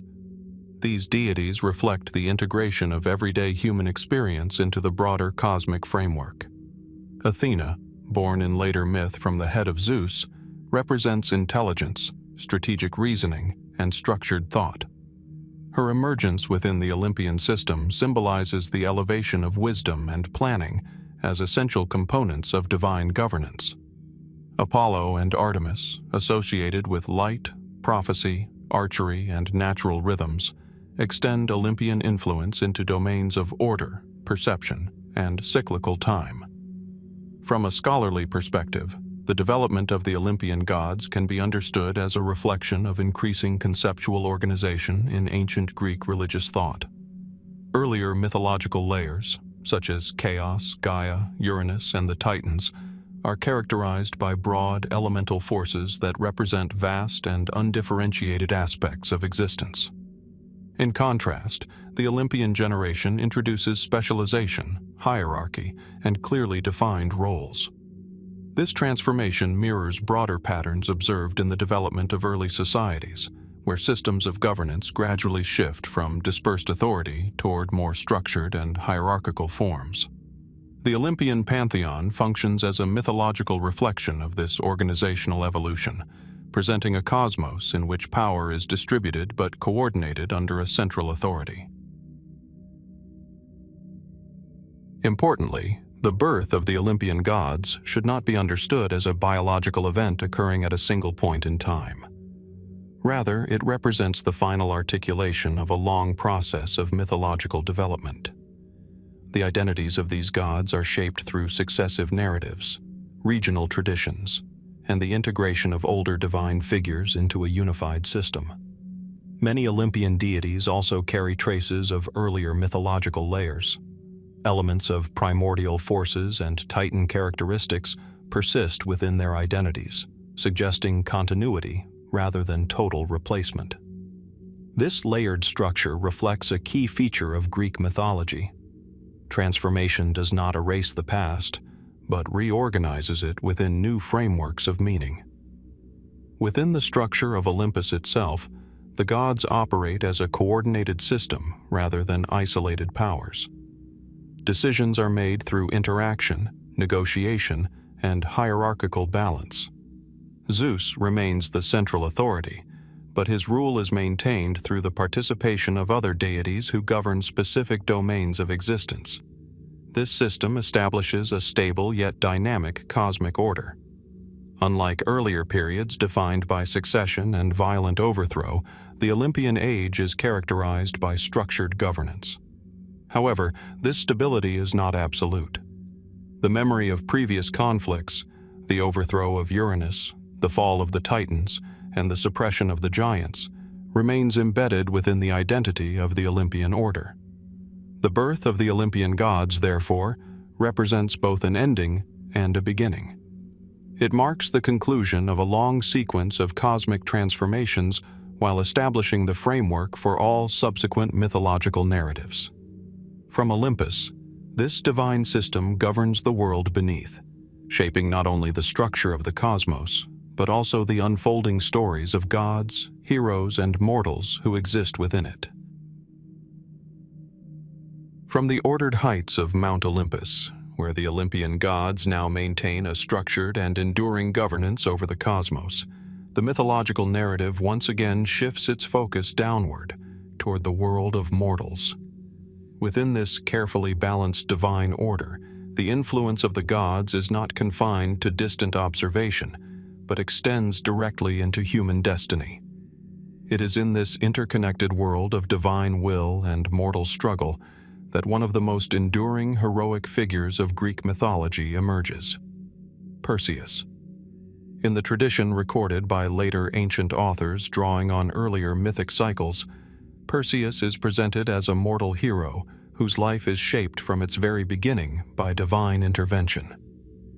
His story is not isolated from the Olympian order established after the Titanomachy and the rise of Zeus, but is instead deeply embedded within it. The actions of gods, prophecies, and human lineage all converge in his narrative, reflecting the broader Greek understanding that human fate is often intertwined with divine structures. Perseus is born into a lineage marked by both royal authority and divine influence. His mother, Danae, is a mortal princess, while Zeus, king of the Olympian gods, is said in mythic tradition to have reached her in the form of golden light. This union results in Perseus's birth, immediately positioning him as a figure who exists between mortal vulnerability and divine heritage. From the beginning, his life is shaped by forces beyond ordinary human control. According to mythological accounts, Perseus's early life is marked by danger and exile, a prophecy foretelling that he would one day bring about the downfall of his grandfather, King Acrisius, sets in motion a chain of events that leads to his separation from his homeland. This theme of prophecy and avoidance reflects a recurring pattern in Greek mythology, where attempts to escape fate often become the very mechanisms through which it is fulfilled. As Perseus matures, his narrative begins to intersect more directly with the world of divine intervention. The gods of Olympus, observing his journey, provide assistance that reflects the structured yet active role of divine forces within the mythological cosmos. Athena, associated with wisdom and strategic thought, and Hermes, the messenger of the gods, both play significant roles in guiding Perseus toward his destined task. This task centers on one of the most formidable figures in Greek mythological tradition, Medusa, one of the Gorgons. In early Greek sources, the Gorgons are described not merely as monsters, but as beings associated with terror, boundary, and transformation. Medusa, in particular, is distinguished by her ability to turn any who look directly upon her into stone. This characteristic places her outside the normal boundaries of life and death, making her both a physical and symbolic representation of overwhelming, immobilizing fear. The journey to confront Medusa takes Perseus into distant and liminal regions of the mythological world, lands situated at the edge of known geography, where the boundaries between order and chaos become less defined. In these narratives, such locations are not simply physical places, but symbolic spaces representing the limits of human experience and knowledge. Before confronting Medusa directly, Perseus receives crucial assistance from the gods. Athena provides guidance and, in some traditions, offers a polished shield that functions as a reflective surface. Hermes provides additional tools and direction, enabling Perseus to navigate the dangers of his quest. These divine interventions highlight an important aspect of Greek mythology. Heroic achievement is rarely purely individual, but is often supported by structured divine collaboration. Armed with these tools, Perseus approaches Medusa not through direct confrontation, but through reflection and indirect perception. By using the polished shield, he is able to view her form without succumbing to her petrifying gaze. This method of engagement reflects a broader mythological principle. Certain forces cannot be confronted directly without consequence, but must be approached through strategy, mediation, and careful understanding. When Perseus ultimately succeeds in slaying Medusa, the act is not portrayed as simple destruction, but as a transformative moment within the mythological system. From Medusa's severed head emerge additional narrative elements, including the winged horse Pegasus, which later becomes an important figure in other mythological traditions. This emergence reinforces a recurring theme in Greek mythology. Acts of resolution often give rise to new forms of existence. From a scholarly perspective, the story of Perseus and Medusa can be interpreted as a reflection of ancient Greek attempts to conceptualize the relationship between order, danger, and human agency. Medusa represents forces that disrupt perception and stability, while Perseus embodies the capacity to navigate such forces through a combination of courage, intelligence, and divine support. The involvement of Athena and Hermes further emphasizes the integration of divine structure into heroic narrative. Their roles suggest that success within the mythological world is not solely dependent on physical strength, but also on wisdom, communication, and alignment with cosmic order. This reflects a broader cultural understanding in ancient Greece that human achievement is closely linked to both personal capability and divine favor. Perseus's journey does not end with the defeat of Medusa. In subsequent traditions, he continues to play a significant role in other mythological events, including the rescue of Andromeda and the establishment of dynastic lineages. These later episodes extend his significance beyond a single heroic act, embedding him within the broader network of mythological history. Within the larger framework of Greek mythology, the story of Perseus represents a key moment in the development of the heroic tradition. It illustrates how human figures, while mortal, can interact meaningfully with divine forces and shape the unfolding narrative of the world. At the same time, it reinforces the structured nature of the Olympian order, in which gods, heroes, and mortals each occupy distinct but interconnected roles. As the narrative continues beyond Perseus's victory, the mythological world remains expansive and interconnected, with each story contributing to a larger cosmological system in which divine order and human action remain in constant, evolving relationship. From the heroic aftermath of Perseus's journey, where mortals, guided by divine influence, navigate the boundaries of fate and danger, the mythological narrative continues its descent into the intricate world of human kingdoms, sacred obligations, and the lingering presence of older, more enigmatic forces. Within this expanding tapestry of myth, the story of Theseus and the Minotaur emerges as one of the most structurally significant narratives in the broader Greek tradition. Unlike the earlier cosmic struggles between gods and titans, or even the heroic confrontation between Perseus and Medusa, the tale of Theseus unfolds primarily within the human world. Yet it remains deeply connected to the divine order established on Olympus, reflecting the persistent influence of gods over mortal affairs and the complex intersections between civilization, ritual, and inherited power. In the mythological tradition recorded by later ancient authors, including Plutarch in his Life of Theseus, the story begins in Athens, a city associated with early forms of political organization and cultural identity in the Greek world. Theseus is introduced as a prince of Athens, though his lineage is divided between mortal kingship and divine ancestry. His father is most commonly identified as Aegeus, king of Athens, while in some traditions, Poseidon is also considered a divine father, reinforcing Theseus's dual connection to both human governance and elemental power. At the same time, across the sea lies the island of Crete, ruled by King Minos, a figure associated with authority, maritime power, and complex mythological history. It is within this broader geopolitical and mythological landscape that the central conflict of the narrative takes shape, a conflict rooted not only in personal heroism, but in systems of tribute, punishment, and political dominance. According to myth, Athens is bound by a grim obligation to Crete. At regular intervals, the city is required to send a group of young men and women as tribute. These individuals are taken across the sea and sent into a labyrinthine structure beneath the palace of Minos. This structure is known as the Labyrinth, an architectural marvel designed, in mythic tradition, by the craftsman Daedalus.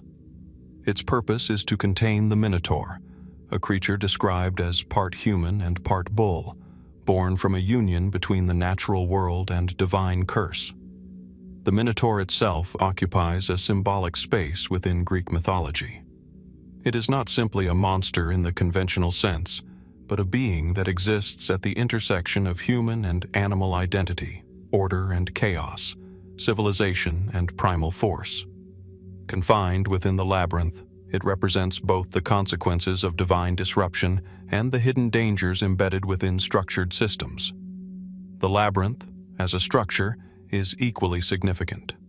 It is not merely a physical maze, but a representation of complexity, entrapment, and the difficulty of navigating systems that are deliberately designed to obscure escape. In scholarly interpretations, it has often been understood as a symbol of political or psychological entanglement, reflecting the challenges of confronting deeply embedded structures of power. It is into this context that Theseus enters the narrative. Determined to end the cycle of tribute and restore autonomy to Athens, he volunteers to join the group of youths sent to Crete.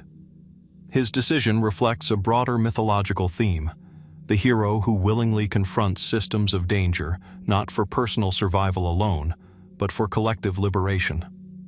Upon arriving in Crete, Theseus encounters Ariadne, the daughter of King Minos. In many versions of the myth, Ariadne becomes a crucial figure in the resolution of the narrative. Observing Theseus's determination, she provides him with a tool that will allow him to navigate the labyrinth, a thread or guiding line, which enables him to trace his path through the complex structure and ultimately find his way back out. This intervention highlights an important aspect of Greek mythological storytelling. Heroic success is often dependent on collaboration, guidance, and the integration of knowledge from multiple sources, including those within the opposing system. Ariadne's role reflects not only personal agency, but also the permeability of boundaries between opposing forces within mythological structures.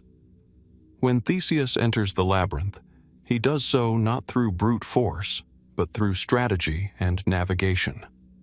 The encounter with the Minotaur is framed as a confrontation between structured human intelligence and chaotic, contained force. The exact details of the battle vary across traditions, but the outcome remains consistent. Theseus succeeds in killing the Minotaur, bringing an end to the cycle of tribute imposed upon Athens. From a broader mythological perspective, this act represents more than the defeat of a singular creature. It symbolizes the overcoming of systems that entrap and consume human potential. The labyrinth, once a mechanism of containment, is rendered navigable and ultimately survivable through human ingenuity combined with external assistance. The escape from the labyrinth, guided by Ariadne's thread, further reinforces the importance of continuity and direction in overcoming complexity. Without such guidance, the structure remains inescapable. With it, order can be restored, and movement through chaos becomes possible. In scholarly interpretation, the story of Theseus and the Minotaur is often understood as a reflection of early Greek experiences with political structures, maritime dominance, and cultural exchange. Crete, with its association with Minos and the labyrinth, has frequently been linked in modern scholarship to the earlier Minoan civilization, though the myth itself operates independently of historical certainty. Within the narrative framework, Crete represents both advanced order and hidden danger, a civilization capable of imposing control through intricate systems. Athens, by contrast, is portrayed as a city seeking liberation and autonomy. Theseus's journey thus becomes a narrative of transition from subjugation to self-determination, framed within the symbolic language of myth. After his return, Theseus's story continues beyond the labyrinth, intersecting with other mythological cycles. However, the confrontation with the Minotaur remains one of the defining moments of his narrative, representing a shift in focus within Greek mythology toward human-centered heroism embedded within complex systems of divine and political influence. Within the broader mythological continuum, the tale of Theseus reflects a world in which gods, monsters, and mortals are not isolated categories, but interconnected elements of a shared cosmic and narrative structure. The labyrinth, the Minotaur, and the guiding thread together form a symbolic framework through which ancient Greek thought explored the challenges of complexity, identity, and liberation within an ordered yet unpredictable world.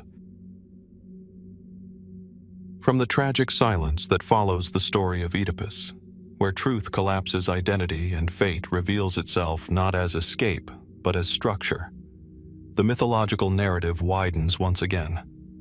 The focus shifts away from the enclosed walls of Thebes and toward a far more expansive horizon.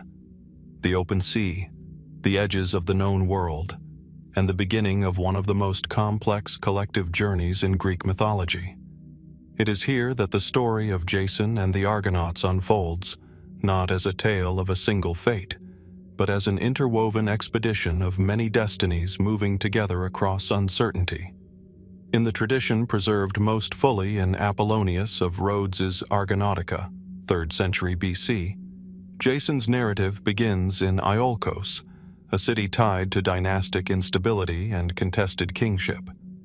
Unlike figures such as Heracles or Theseus, who are often defined through direct confrontation with monsters or systems, Jason's identity is shaped from the outset by political displacement. His rightful claim to the throne exists in tension with the rule of his uncle, Peleus, whose authority is maintained through fear of prophecy rather than stability of governance. The oracle's warning to Peleus, that he should beware a man wearing a single sandal, introduces a familiar structure within Greek mythological thought. Foresight of danger that paradoxically initiates the very sequence of events it attempts to avoid. When Jason arrives at Iolcos having lost one sandal while crossing a river, the prophecy is fulfilled in form, if not yet in consequence. This moment establishes Jason not as a conqueror, but as a figure whose life is immediately entangled in larger systems of fate, authority, and delayed conflict. Peleus, rather than directly opposing Jason, redirects the tension into a seemingly impossible task, the retrieval of the Golden Fleece from the distant land of Colchis. In mythological structure, this is not merely a punitive assignment, but a displacement of conflict into a spatial and symbolic journey. The Golden Fleece itself is embedded within layers of meaning, associated with divine favor, kingship, and sacred legitimacy. It originates from the story of the ram that rescued Phrixus, further linking it to themes of survival, transition, and divine intervention in human affairs. To accomplish this task, Jason does not act alone. One of the defining structural shifts in this myth is its emphasis on collective heroism. Jason gathers a group of extraordinary individuals known as the Argonauts, named after their ship, the Argo.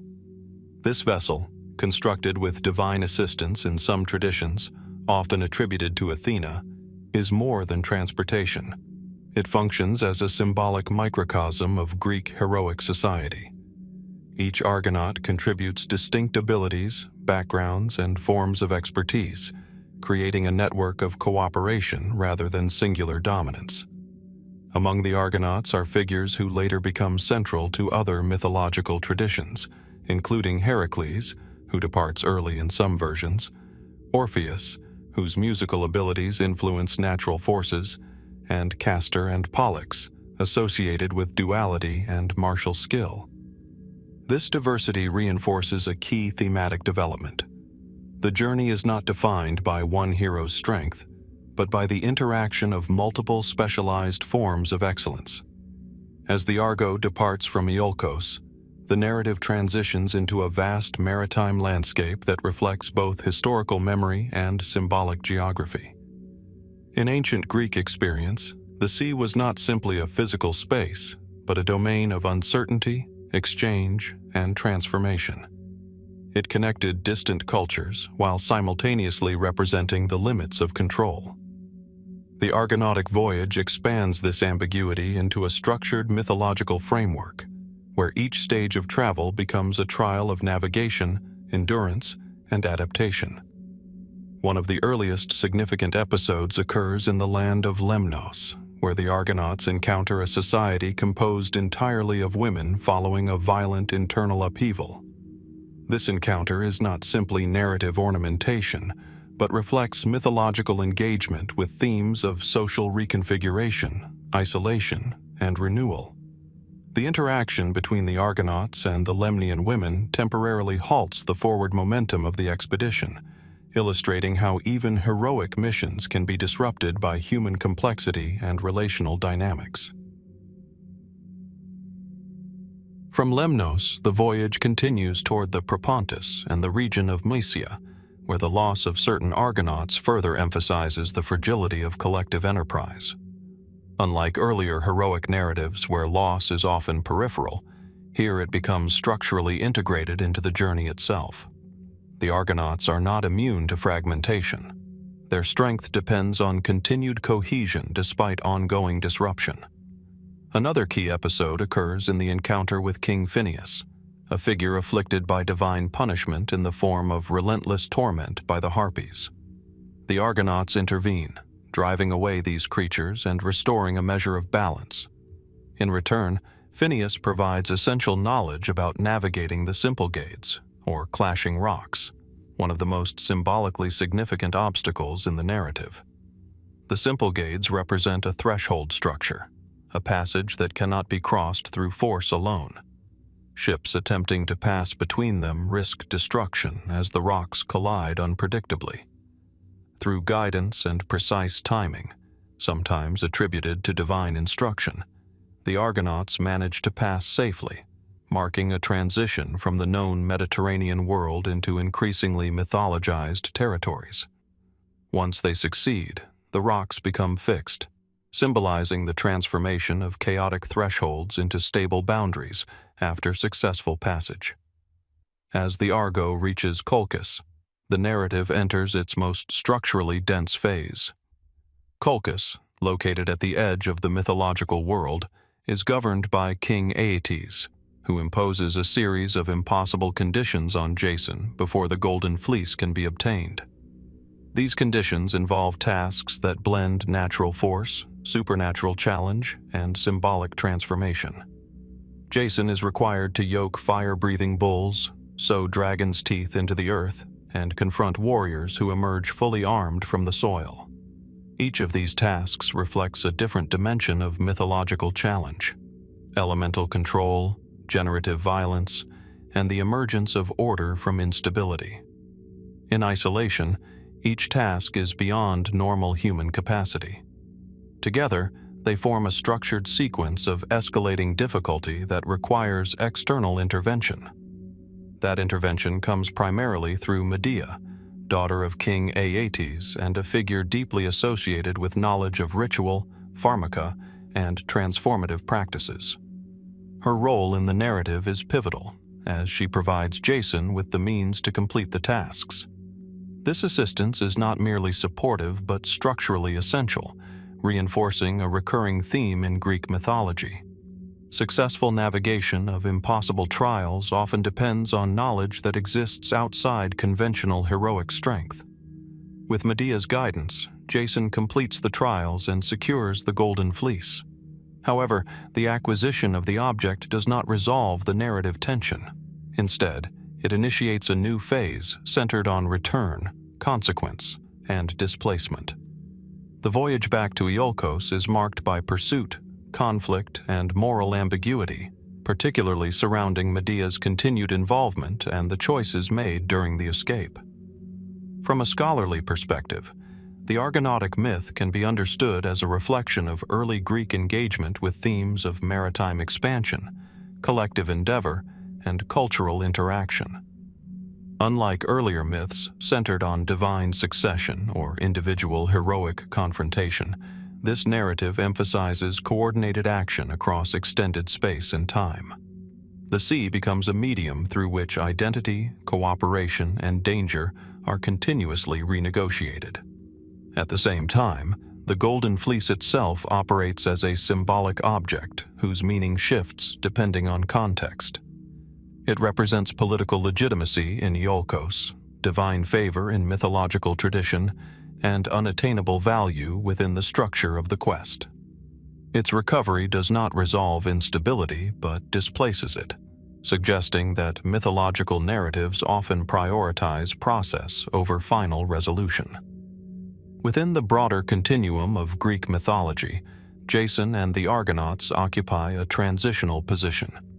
Their journey bridges the world of individual heroic feats and the more complex, interdependent narratives that define later mythological cycles. The expedition expands the boundaries of the known world while also revealing the limits of control, cooperation, and foresight within it. As the Argo continues across the mythological sea, carrying both its crew and the weight of its achievement, the narrative remains open-ended, defined not by completion, but by movement through a world where destiny is continually shaped through collective action, divine influence, and the unpredictable structure of the journey itself. From the open seas traversed by Jason and the Argonauts, where collective heroism and coordinated struggle defined the limits of human endurance, the mythological narrative shifts once more toward a very different model of heroism. The horizon narrows from oceanic voyages to a sequence of confined terrestrial trials. The focus turns away from teamwork and toward isolation, away from exploration and toward punishment, purification, and transformation. In this space stands Heracles, one of the most complex and enduring figures in Greek mythology. In the tradition preserved most prominently in Apollodorus's Bibliotheca, Heracles is introduced not simply as a hero, but as a figure shaped by contradiction from the very beginning. Born into the mortal world yet descended from Zeus, he exists at the intersection of divine power and human vulnerability. Unlike heroes who gradually ascend through achievement, Heracles' narrative is defined by conflict imposed upon him, often originating from the divine sphere itself. Following a tragic episode of divine-induced madness, frequently attributed in mythological sources to Hera's hostility, Heracles is driven into a catastrophic act that disrupts his standing among gods and mortals alike. In response, he seeks purification through service, entering into a structured period of penance under the authority of King Eurystheus. It is within this framework that the 12 labors are assigned, a series of seemingly impossible tasks designed not only to test physical strength, but to reshape identity itself. From a scholarly perspective, these labors can be understood as a narrative structure that reflects ancient Greek conceptions of order restoration through trial. Each labor represents a distinct category of challenge: natural, monstrous, environmental, symbolic, or even metaphysical, requiring adaptation rather than repetition of force alone. Together, they form a progressive sequence in which chaos is systematically confronted and integrated into ordered understanding. The first labor brings Heracles to the region of Nemea, where he confronts the Nemean lion. This creature, impervious to conventional weapons, occupies a symbolic position within Greek myth as a force that cannot be subdued through ordinary means. Heracles ultimately defeats it through direct physical struggle, demonstrating not only strength but adaptability. The lion's skin, later worn by Heracles, becomes a permanent emblem of transformation through confrontation, signifying that the hero now carries the burden and memory of the forces he has overcome. The second labor introduces a more complex dynamic: the Hydra of Lerna, a multi-headed serpent whose regenerative nature transforms defeat into multiplication. Each severed head gives rise to further threats, rendering conventional methods ineffective. In the narrative, Heracles must shift from brute force to adaptive strategy, often assisted by his companion Iolaus in cauterizing regenerating wounds. This labor reflects a recurring mythological theme. Certain forms of disorder are not linear but recursive, requiring transformation of method rather than escalation of force. The third labor involves the Ceryneian hind, a sacred creature associated with Artemis. Unlike the previous labors centered on destruction, this task emphasizes restraint, patience, and pursuit without harm. Heracles is required to capture the hind alive, introducing a moral and procedural dimension to his trials. In mythological terms, this labor illustrates that not all challenges are solved through violence. Some require alignment with sacred boundaries and temporal endurance. The fourth labor, the Erymanthian boar, returns to themes of uncontrolled natural force. The boar represents untamed energy that disrupts human settlements and agricultural stability. Heracles' pursuit of the creature across difficult terrain underscores the integration of geography into mythological challenge. The hero is not only confronting beings, but also the landscape itself, which becomes an active participant in the narrative structure. The fifth labor shifts dramatically in tone and structure. The Augean stables, vast and neglected, require cleansing on a scale that exceeds human labor under normal conditions. Instead of direct confrontation, Heracles redirects rivers to cleanse accumulated filth. This act transforms environmental manipulation into a tool of systemic restoration. From an interpretive standpoint, this labor is often understood as a symbolic confrontation with institutional neglect and the accumulation of disorder over time. The sixth labor brings Heracles into conflict with the Stymphalian birds, creatures associated with destruction and environmental imbalance.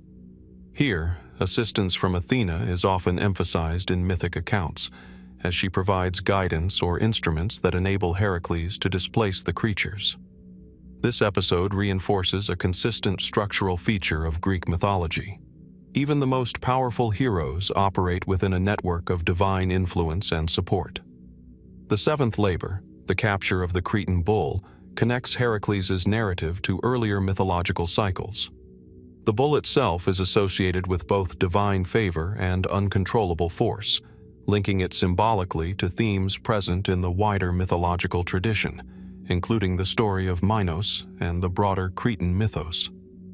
Heracles' success in bringing the bull under control demonstrates the recurring motif of containment rather than destruction. The eighth labor, involving the mares of Diomedes, introduces a disturbing inversion of natural order. These horses consume human flesh, representing a collapse of boundaries between civilization and barbarism. Heracles resolves the situation by confronting both the animals and their owner, reasserting structural balance within a distorted system. This labor reflects the mythological concern with restoring categories that have been disrupted. The ninth labor, the acquisition of the girdle of Hippolyta, queen of the Amazons, expands the narrative into cultural and social encounter. The Amazons represent an alternative social order outside the patriarchal structures of the Greek world. Depending on the version of the myth, this encounter ranges from negotiation to conflict, illustrating the complexity of interaction between differing systems of organization within mythological imagination. The tenth labor, involving the cattle of Geryon, extends Heracles' journey to the far western edges of the mythological world. This labor is geographically expansive, emphasizing endurance over distance and sustained effort over time. The journey itself becomes as significant as the objective, reinforcing the idea that transformation occurs through prolonged engagement with uncertainty. The 11th labor, the retrieval of the golden apples of the Hesperides, moves further into symbolic terrain. The apples are guarded at the boundary of night and twilight, often associated with the edge of the known world. In some traditions, Heracles interacts with Atlas during this labor, temporarily bearing the weight of the heavens. This episode introduces one of the most conceptually significant moments in the cycle: the redistribution of cosmic burden, even if temporarily, as part of heroic necessity. Finally, the 12th labor brings Heracles into the realm of the underworld itself. The task of capturing Cerberus, the guardian of the dead, requires descent into Hades, a domain that represents the ultimate boundary within Greek cosmology. Unlike earlier labors focused on the natural world or distant lands, this final challenge situates Heracles within the deepest structural layer of existence. His successful return from the underworld marks not only the completion of his labors, but the crossing of a threshold that few mythological figures ever approach. From a scholarly standpoint, the 12 labors can be interpreted as a structured sequence of trials representing progressive integration of chaos into order. Each labor addresses a different domain: animal force, environmental imbalance, institutional decay, cultural encounter, and metaphysical boundary, creating a comprehensive map of challenges faced within the mythological worldview. Heracles himself occupies a liminal position throughout this narrative. Neither fully divine nor entirely mortal, he functions as a bridge between categories. his labors are not merely feats of strength, but structured processes of transformation, through which instability is confronted and gradually reorganized. Within the broader continuum of Greek mythology, the cycle of Heracles stands as a central articulation of heroic endurance. It connects earlier divine conflicts, such as the Titanomachy and the establishment of Olympus, with later narratives of apotheosis and transformation. In many traditions, Heracles ultimately achieves a form of elevation to divine status, reinforcing the idea that sustained suffering and structured trial can lead to transcendence within the mythological system. As the narrative continues beyond the 12 labors, Heracles remains a defining figure within Greek mythology, an embodiment of endurance, contradiction, and the continuous negotiation between human limitation and cosmic order. From the immense labors of Heracles, where chaos is confronted through endurance, repetition, and structured suffering, the narrative of Greek mythology turns once more toward a different kind of struggle. The scale of action narrows again, not toward heroic conquest or divine conflict, but toward a single human life unfolding within the boundaries of a city already under strain. The setting is Thebes, a place that in Greek myth repeatedly becomes the stage for revelations about fate, identity, and the limits of human understanding. In Sophocles' Oedipus Rex, 5th century BC, the tragedy begins not with resolution, but with crisis. Thebes is suffering from a devastating plague. Crops fail, livestock die, and human life is marked by instability and decline. Unlike earlier mythological catastrophes that involve gods directly intervening with visible force, this crisis is presented as a condition embedded within the city itself. It is not simply an external punishment, but a sign that something within the structure of existence has become disrupted. At the center of the city stands King Oedipus, already established as a figure of intelligence and decisive action. His earlier rise to power is tied to one of the most famous intellectual challenges in Greek mythology, the riddle of the Sphinx. This creature, positioned at the entrance to Thebes, demanded an answer that no one else could solve. Oedipus succeeded where others failed, interpreting the riddle and freeing the city from its paralysis. That moment established him as a figure of clarity and insight, someone capable of imposing order through understanding. Yet the present crisis requires a different kind of knowledge. The people of Thebes turn once again to divine guidance, and Oedipus sends his brother-in-law Creon to the oracle at Delphi, a central institution in Greek religious tradition. The oracle's message is structured in a way that is typical of Greek prophetic language. It does not provide direct instruction, but instead frames the crisis in symbolic terms.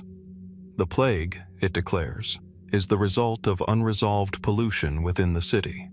The source of this contamination must be identified and removed before order can be restored. This declaration introduces a key structural principle in Greek mythology. Disorder in the physical world is often connected to moral or ritual imbalance within the human sphere. However, the nature of that imbalance is not immediately visible.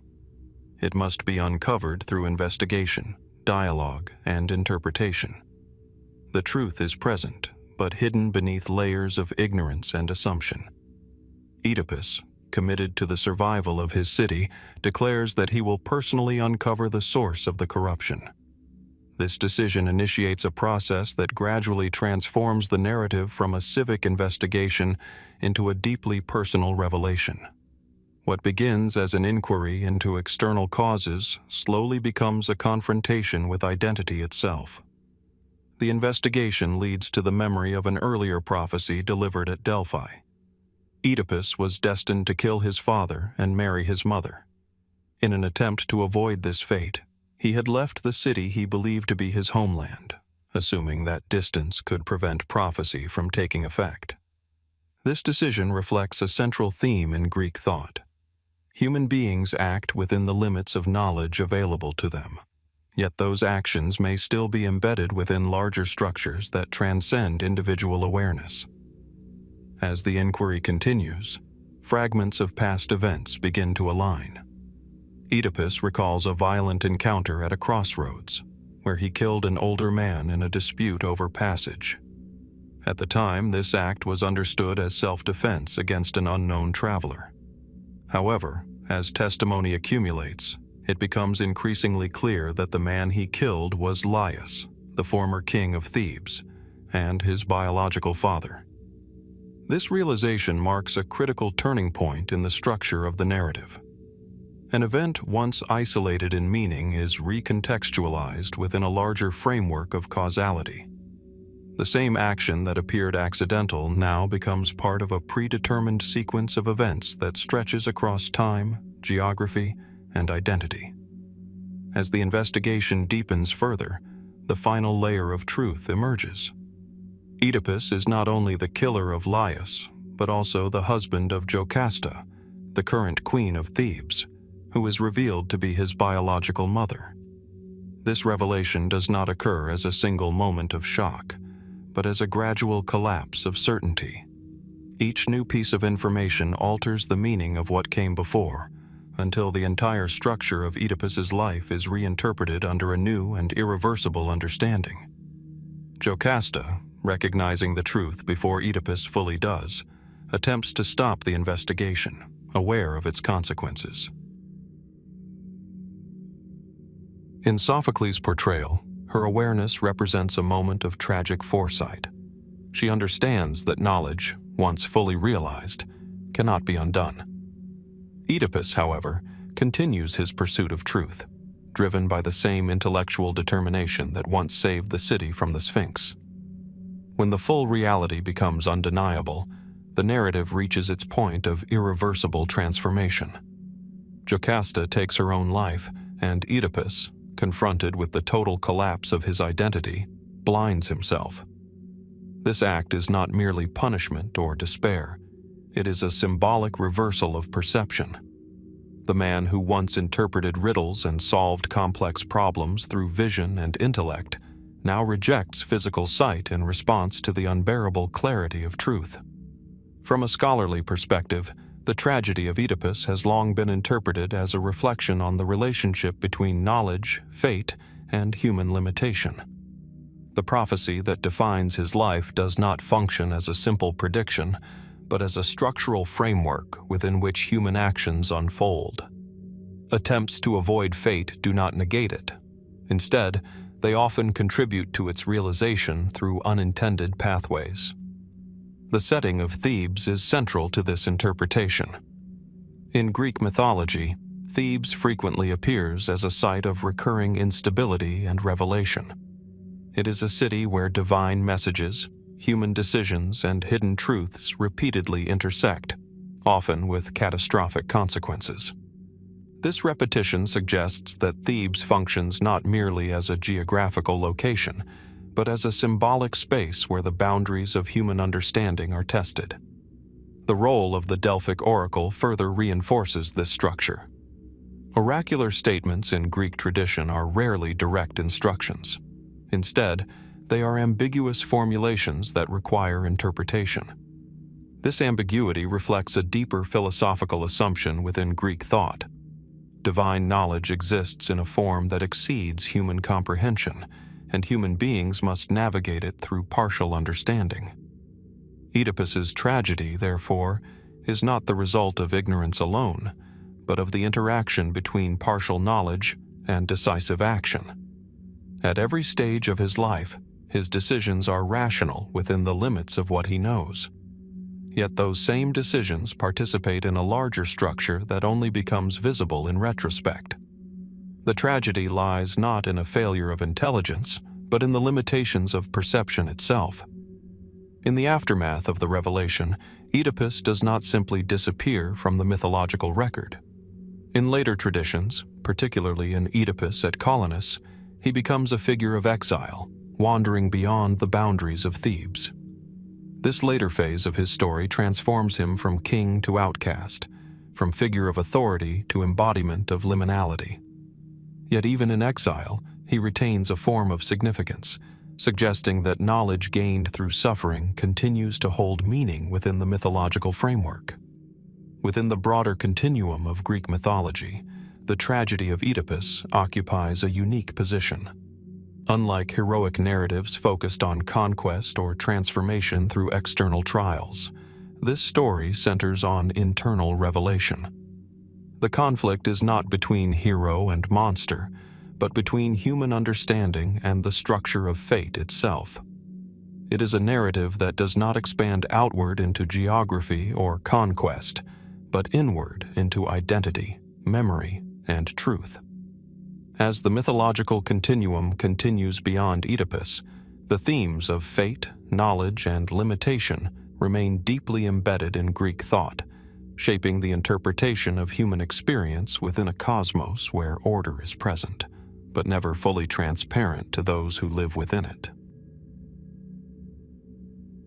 From the haunting silence that follows the tragedy of Oedipus, where truth collapses identity and knowledge becomes a burden rather than a release, the mythological narrative expands once again, moving outward from the interior world of Thebes toward one of the most expansive and consequential conflicts in Greek tradition. The focus shifts from individual fate to collective destiny, from revelation within a single life to a war that spans kingdoms, heroes, and even the indirect influence of the gods themselves. This is the world of the Trojan War. In the tradition most fully preserved in Homer's Iliad, 8th century BC, along with later epic cycles and tragic reinterpretations, the Trojan War stands not as a single event, but as a convergence of causes, decisions, and divine interventions that accumulate over time. Unlike earlier mythological narratives centered on individual trials or family curses, this conflict operates on a civilizational scale, involving alliances, rivalries, and long-standing tensions between powerful cultural centers of the ancient Mediterranean imagination. The origins of the war are deeply embedded in mythological causality rather than a single political trigger.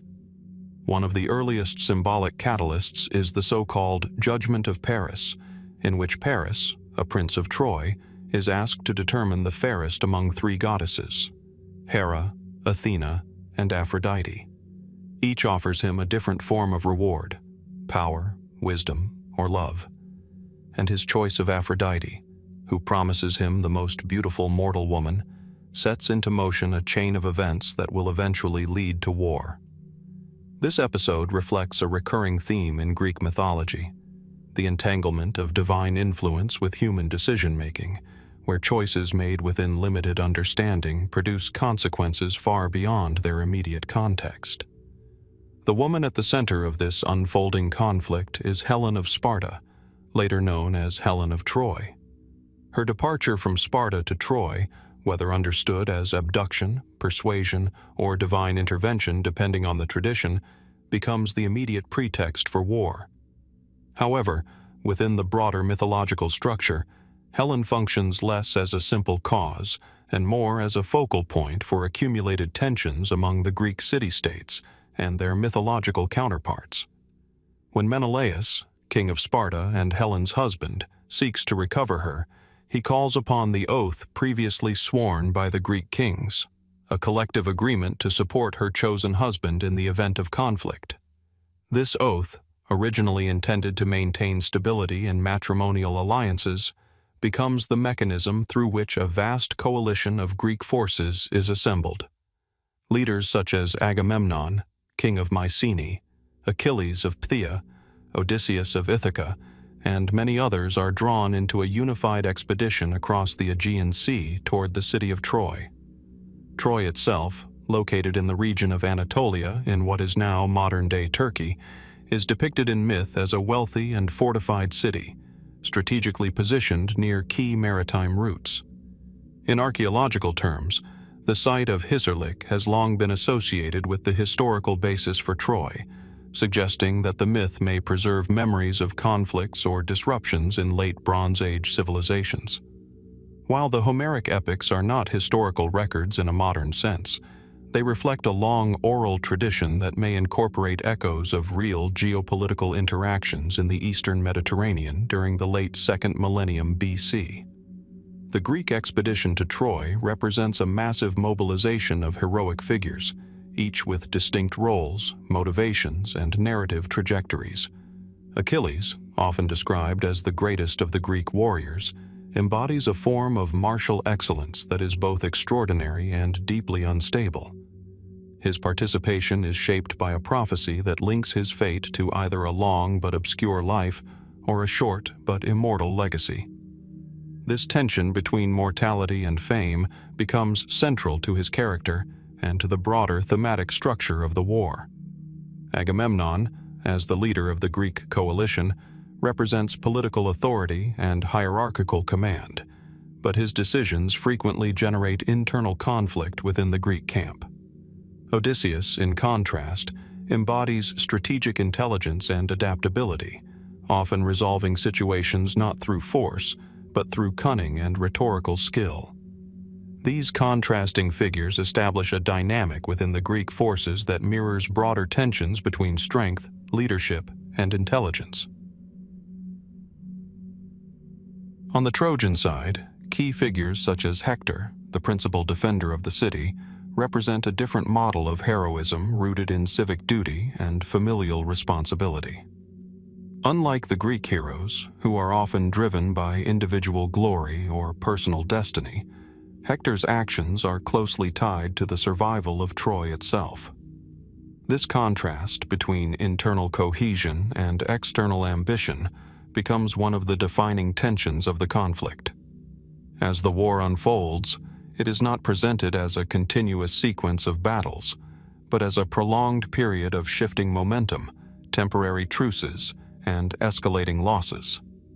The structure of the Iliad itself reflects this fragmentation, focusing on a limited time frame within the larger war, while hinting at the broader scope of events occurring beyond its narrative boundaries. One of the central turning points in the Greek camp occurs when a dispute arises between Achilles and Agamemnon over the distribution of war prizes. This conflict leads Achilles to withdraw from battle, creating a dramatic shift in the balance of power. His absence exposes the fragility of the Greek coalition and results in significant losses, underscoring the dependence of collective success on individual participation within heroic systems. During Achilles' withdrawal, the war continues with increasing intensity. Hector emerges as a dominant force among the Trojans, pushing back Greek advances and reinforcing the city's defensive position. The battlefield becomes a space not only of physical confrontation, but also of psychological and symbolic struggle, where the presence or absence of key figures alters the trajectory of events. The return of Achilles to battle is precipitated by a deeply personal loss, the death of Patroclus, his close companion. This event reconfigures Achilles' relationship to the war, transforming his motivation from withdrawal to vengeance. In mythological interpretation, this moment represents a shift from political or honor-based conflict to emotionally driven action, intensifying the destructive potential of the narrative. The confrontation between Achilles and Hector becomes one of the most significant episodes in the entire mythological cycle. Hector's death marks a critical moment in the decline of Trojan resistance, but it also introduces themes of mortality, honor, and the treatment of enemies after death. Achilles' subsequent actions reflect the destabilizing effects of grief and rage, illustrating how even the greatest heroes are subject to emotional forces that disrupt order. Despite the eventual Greek advantage in open conflict, the war does not conclude through direct military resolution. Instead, it ends through strategic deception, most famously associated with the construction of the wooden horse. This structure, left as a supposed offering while Greek forces appear to withdraw, becomes the instrument through which Troy is infiltrated. The use of deception rather than force to end the war reflects a significant thematic shift within the mythological tradition. Intelligence and strategy ultimately succeed where prolonged strength alone does not. The fall of Troy marks the destruction of a city that has functioned within Greek mythology as both a cultural counterpart and a symbolic boundary. Its collapse represents not only a military victory, but the dissolution of an entire mythological world order. The aftermath is marked by dispersal, exile, and fragmented return journeys, most notably that of Odysseus, whose extended voyage home becomes the subject of its own epic tradition. From a scholarly perspective, the Trojan War occupies a complex position between myth, oral tradition, and possible historical memory. While there is no definitive evidence that the events described in the Iliad occurred as narrated, archaeological findings at the site associated with Troy suggest that the region experienced periods of conflict and destruction during the relevant historical eras.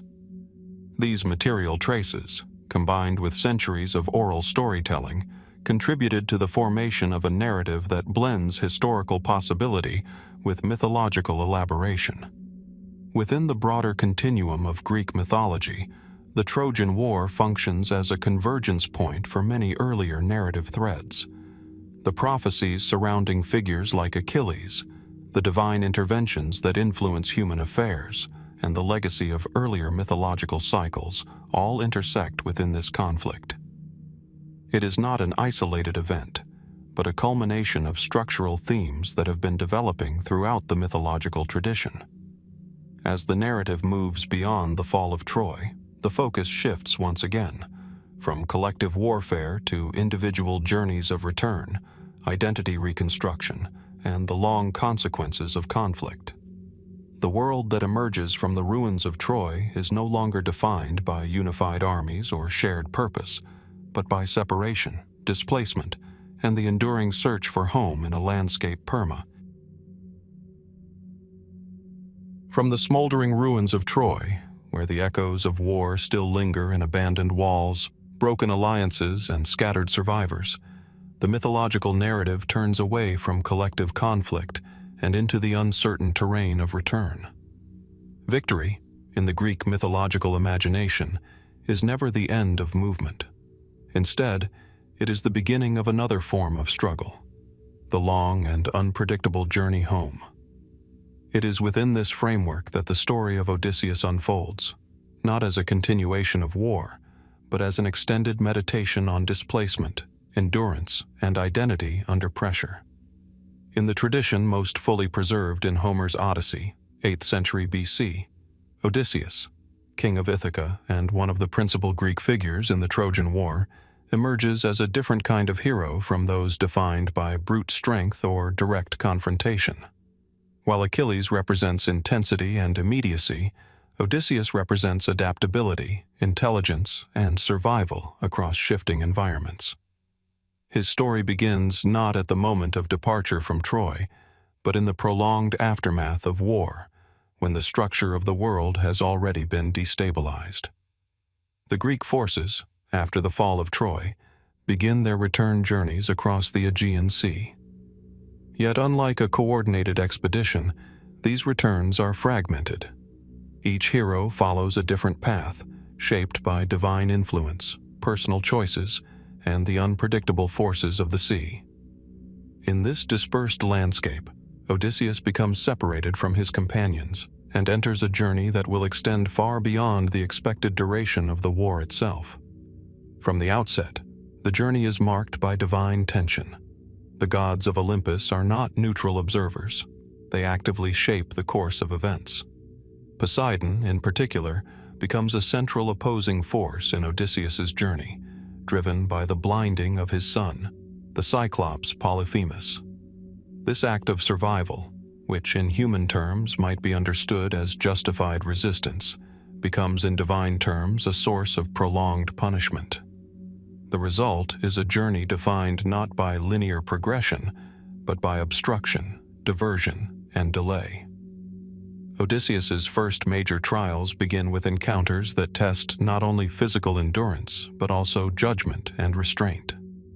The episode of the Lotus Eaters presents a landscape where memory and desire are destabilized. Those who consume the lotus plant lose their longing for return, becoming detached from the structure of home and identity. Odysseus's intervention here is not heroic in the martial sense, but organizational. He must restore purpose to those who have lost it. The encounter with Polyphemus, the Cyclops, marks a shift toward direct confrontation with the monstrous.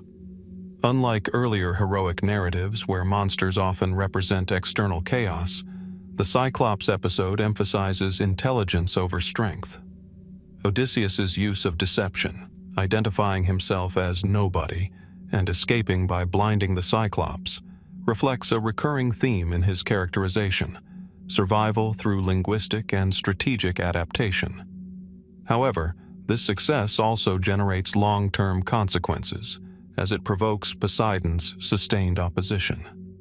As the journey continues, Odysseus encounters Aeolus, the Keeper of Winds, who provides a temporary solution for navigation. Yet even this assistance collapses due to human misunderstanding and mistrust, when the controlled winds are released prematurely by his crew. This episode reinforces a structural theme within the Odyssey.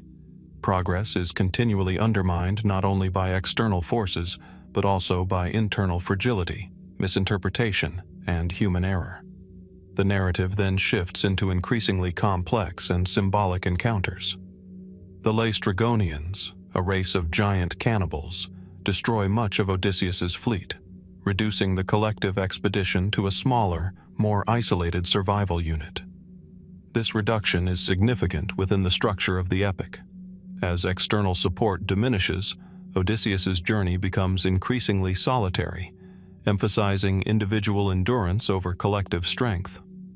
One of the most significant turning points occurs in the encounter with Circe, a figure associated with transformation and enchantment. Her ability to transform men into animals introduces a thematic exploration of identity instability. Odysseus's resistance, aided by divine intervention in the form of Hermes, allows him not only to survive, but to negotiate a temporary period of stability within Circe's domain. This episode also introduces a structural pause in the journey, where time itself appears to slow, and the forward movement of the narrative is temporarily suspended.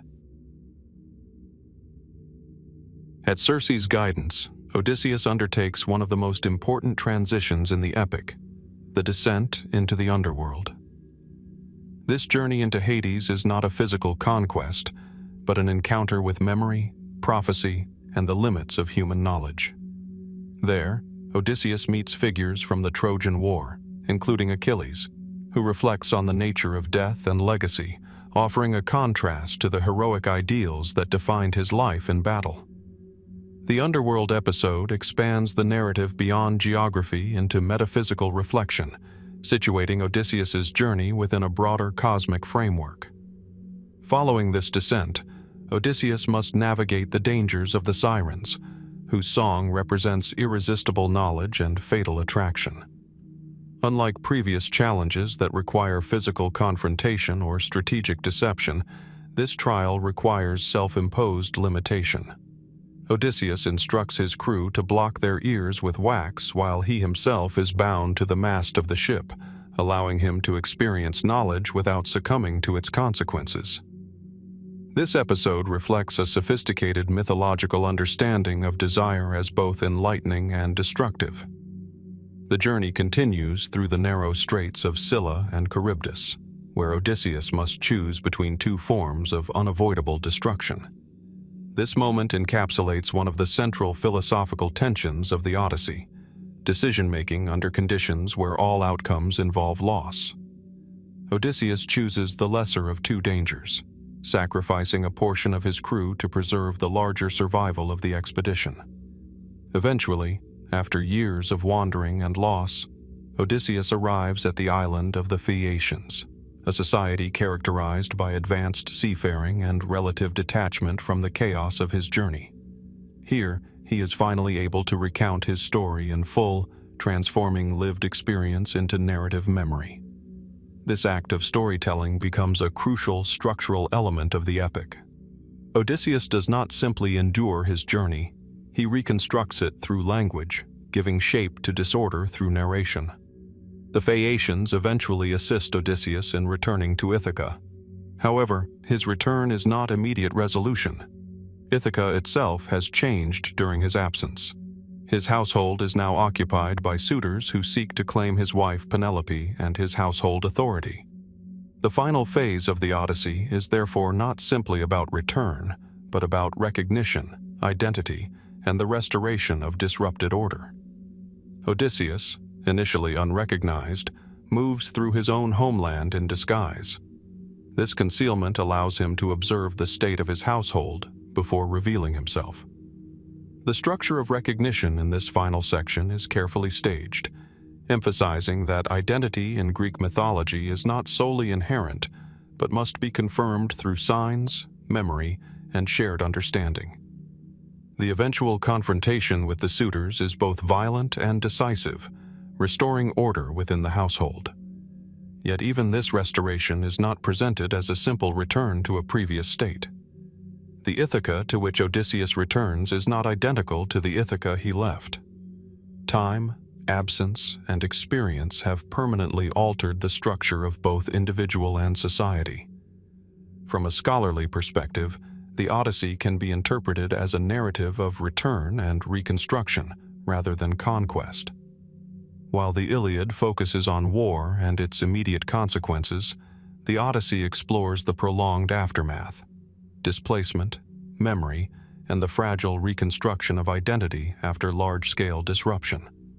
The sea functions not only as geography, but as a symbolic space of uncertainty, where identity is continuously tested and redefined. Within the broader continuum of Greek mythology, Odysseus occupies a unique position. He is neither the strongest nor the most direct of heroes, but the most adaptive. His journey reflects a shift in mythological focus from external achievement to internal endurance. The challenges he faces are not only physical, but cognitive, linguistic, and existential. As the narrative of Greek mythology continues beyond the Odyssey, the focus gradually shifts from heroic return to the broader consequences of mythic history, how the world is reshaped after war, how identity is reconstructed after loss, and how stories themselves become the primary means through which meaning is preserved across time. From the final echoes of Odysseus's return, where identity is restored through recognition, conflict is resolved within the household, and order is re-established after years of displacement. The mythological narrative begins to shift in tone and structure. The focus gradually moves away from individual heroes whose actions reshape the world through extraordinary deeds, and toward a broader sense of temporal distance. What follows in Greek mythological tradition is not another cycle of comparable heroic magnitude, but a gradual fading of that world itself. This transition is often described as the end of the Age of Heroes. In the framework preserved through later Greek poetic and philosophical traditions, particularly in Hesiod's works and days, 8th to 7th century BC, human history is understood not as a continuous progression, but as a sequence of distinct ages. These ages are defined not by political or technological development in the modern sense, but by moral and existential conditions that shape the relationship between humans, gods, and the natural world. Within this structure, the Age of Heroes occupies a unique and transitional position between the earlier mythic epics and the later age of ordinary human experience. The Age of Heroes is characterized by the presence of individuals whose actions directly intersect with divine influence.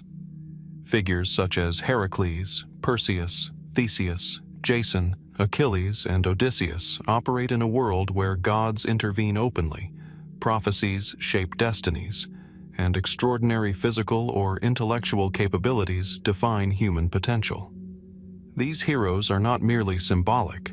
They function as intermediaries between divine order and mortal limitation, embodying the tensions inherent in a universe governed by both fate and agency. However, within the mythological structure, even this age is not permanent. The stories themselves begin to indicate a gradual withdrawal of divine immediacy from the human world. In earlier cycles, such as the Titanomachy or the establishment of Olympus, the gods are actively engaged in shaping cosmic order through direct conflict and intervention. In the Age of Heroes, this involvement becomes more localized, focused on individual destinies rather than universal restructuring. By the end of this period, even this level of direct engagement begins to recede. One of the key features that marks the transition away from the Age of Heroes is the increasing emphasis on consequences rather than achievements. In earlier narratives, heroic actions often result in immediate recognition, transformation, or divine favor. However, in later cycles, particularly those surrounding the aftermath of the Trojan War and the returns of the heroes, the outcomes are more fragmented. Victories are followed by suffering, returns are delayed or incomplete, and even success is accompanied by instability. This structural shift is particularly visible in the post-Trojan War narratives. The destruction of Troy, while a decisive military and symbolic event, does not produce a stable or unified world. Instead, it generates dispersion, exile, and prolonged wandering. Heroes such as Agamemnon return home only to encounter internal collapse, while others, like Odysseus, undergo extended journeys that delay reintegration into society. These narratives collectively suggest that the heroic age does not conclude with resolution, but with fragmentation. Agamemnon's story, preserved in the tragic tradition of Aeschylus's Oresteia, illustrates this transformation clearly. His return from Troy is marked not by triumph, but by vulnerability within his own household. The consequences of war extend into the domestic sphere, where cycles of violence and retribution unfold across generations. His death upon returning home signals a breakdown of the expectation that heroic achievement guarantees stability. Instead, it reveals that heroic action may initiate further cycles of instability that extend beyond the battlefield. Similarly, the fate of other heroes reinforces this pattern. Ajax, a figure of immense martial strength during the Trojan War, succumbs to psychological collapse after losing honor within the Greek camp. His death is not the result of external defeat, but internal disintegration, reflecting a shift in focus from physical conquest to psychological consequence. Even Achilles, the central figure of martial excellence in the Iliad, is defined as much by his early death as by his battlefield achievements. His prophecy, choosing between a long, obscure life and a short, glorious one, encapsulates the structural tension of the Age of Heroes itself. Greatness is inseparable from impermanence. Within Hesiod's broader cosmological framework, this transition is part of a larger sequence of ages that describe the gradual distancing of humanity from divine proximity. The earlier Golden Age, characterized by harmony and effortless existence, is followed by successive ages in which human life becomes increasingly burdened by labor, conflict, and moral complexity. The Age of Heroes, in this sense, represents the final stage in which direct interaction between gods and mortals is still structurally possible before it begins to recede. After the Age of Heroes, Hesiod describes the emergence of what is often referred to as the Iron Age, the age in which humans live without direct divine presence, navigating existence through labor, law, and social structure rather than heroic intervention. In this framework, the mythological world does not simply end, it transforms. The extraordinary becomes rare, and the ordinary becomes the defining condition of human life. From a scholarly perspective, this transition can be understood as a reflection of changing cultural memory within ancient Greek society. The heroic narratives likely preserve echoes of earlier oral traditions that were gradually systematized into epic poetry. As these traditions evolved, they began to reflect not only the actions of legendary figures, but also a growing awareness of historical distance. The Age of Heroes, therefore, functions as both a mythological construct and a conceptual boundary between an imagined past of direct divine-human interaction and a present defined by separation. The withdrawal of the gods from direct intervention is particularly significant in this transition. While earlier myths depict gods engaging in battles, shaping events, and appearing directly within human affairs, later traditions increasingly emphasize indirect influence through prophecy, ritual, and interpretation. The oracle at Delphi, for example, becomes a central institution through which divine communication is mediated rather than directly enacted. This shift reflects a broader structural change within the mythological imagination. The divine becomes less visible, but not less significant. As the heroic age recedes, the role of storytelling itself becomes increasingly important. The deeds of heroes are preserved not through ongoing divine reinforcement, but through oral tradition, epic poetry, and cultural memory. Figures such as Homer and Hesiod, whether understood as individual authors or symbolic representations of collective tradition, play a crucial role in preserving and structuring these narratives. In this sense, the end of the Age of Heroes is also the beginning of literature as a stabilizing force in cultural transmission. The consequences of this transition extend beyond mythology into broader conceptual frameworks of identity and human possibility. Without heroes whose actions directly reshape the world, human agency becomes more constrained, but also more stable. The extraordinary becomes narrative rather than experiential. The world of myth does not disappear. It becomes structured, categorized, and preserved within texts rather than lived as immediate possibility. Within the continuum of Greek mythology, the end of the Age of Heroes does not represent a rupture, but a gradual transformation in the relationship between humans and the divine. The myths remain, but their function changes. They shift from accounts of active intervention to reflections on memory, meaning, and distance. As the mythological narrative moves beyond this threshold, it enters a world where the gods are no longer primary actors in human affairs, but enduring presences within cultural consciousness. The Age of Heroes closes not with silence, but with transmission, through stories that continue to shape understanding long after the age that produced them has faded into the structure of myth itself.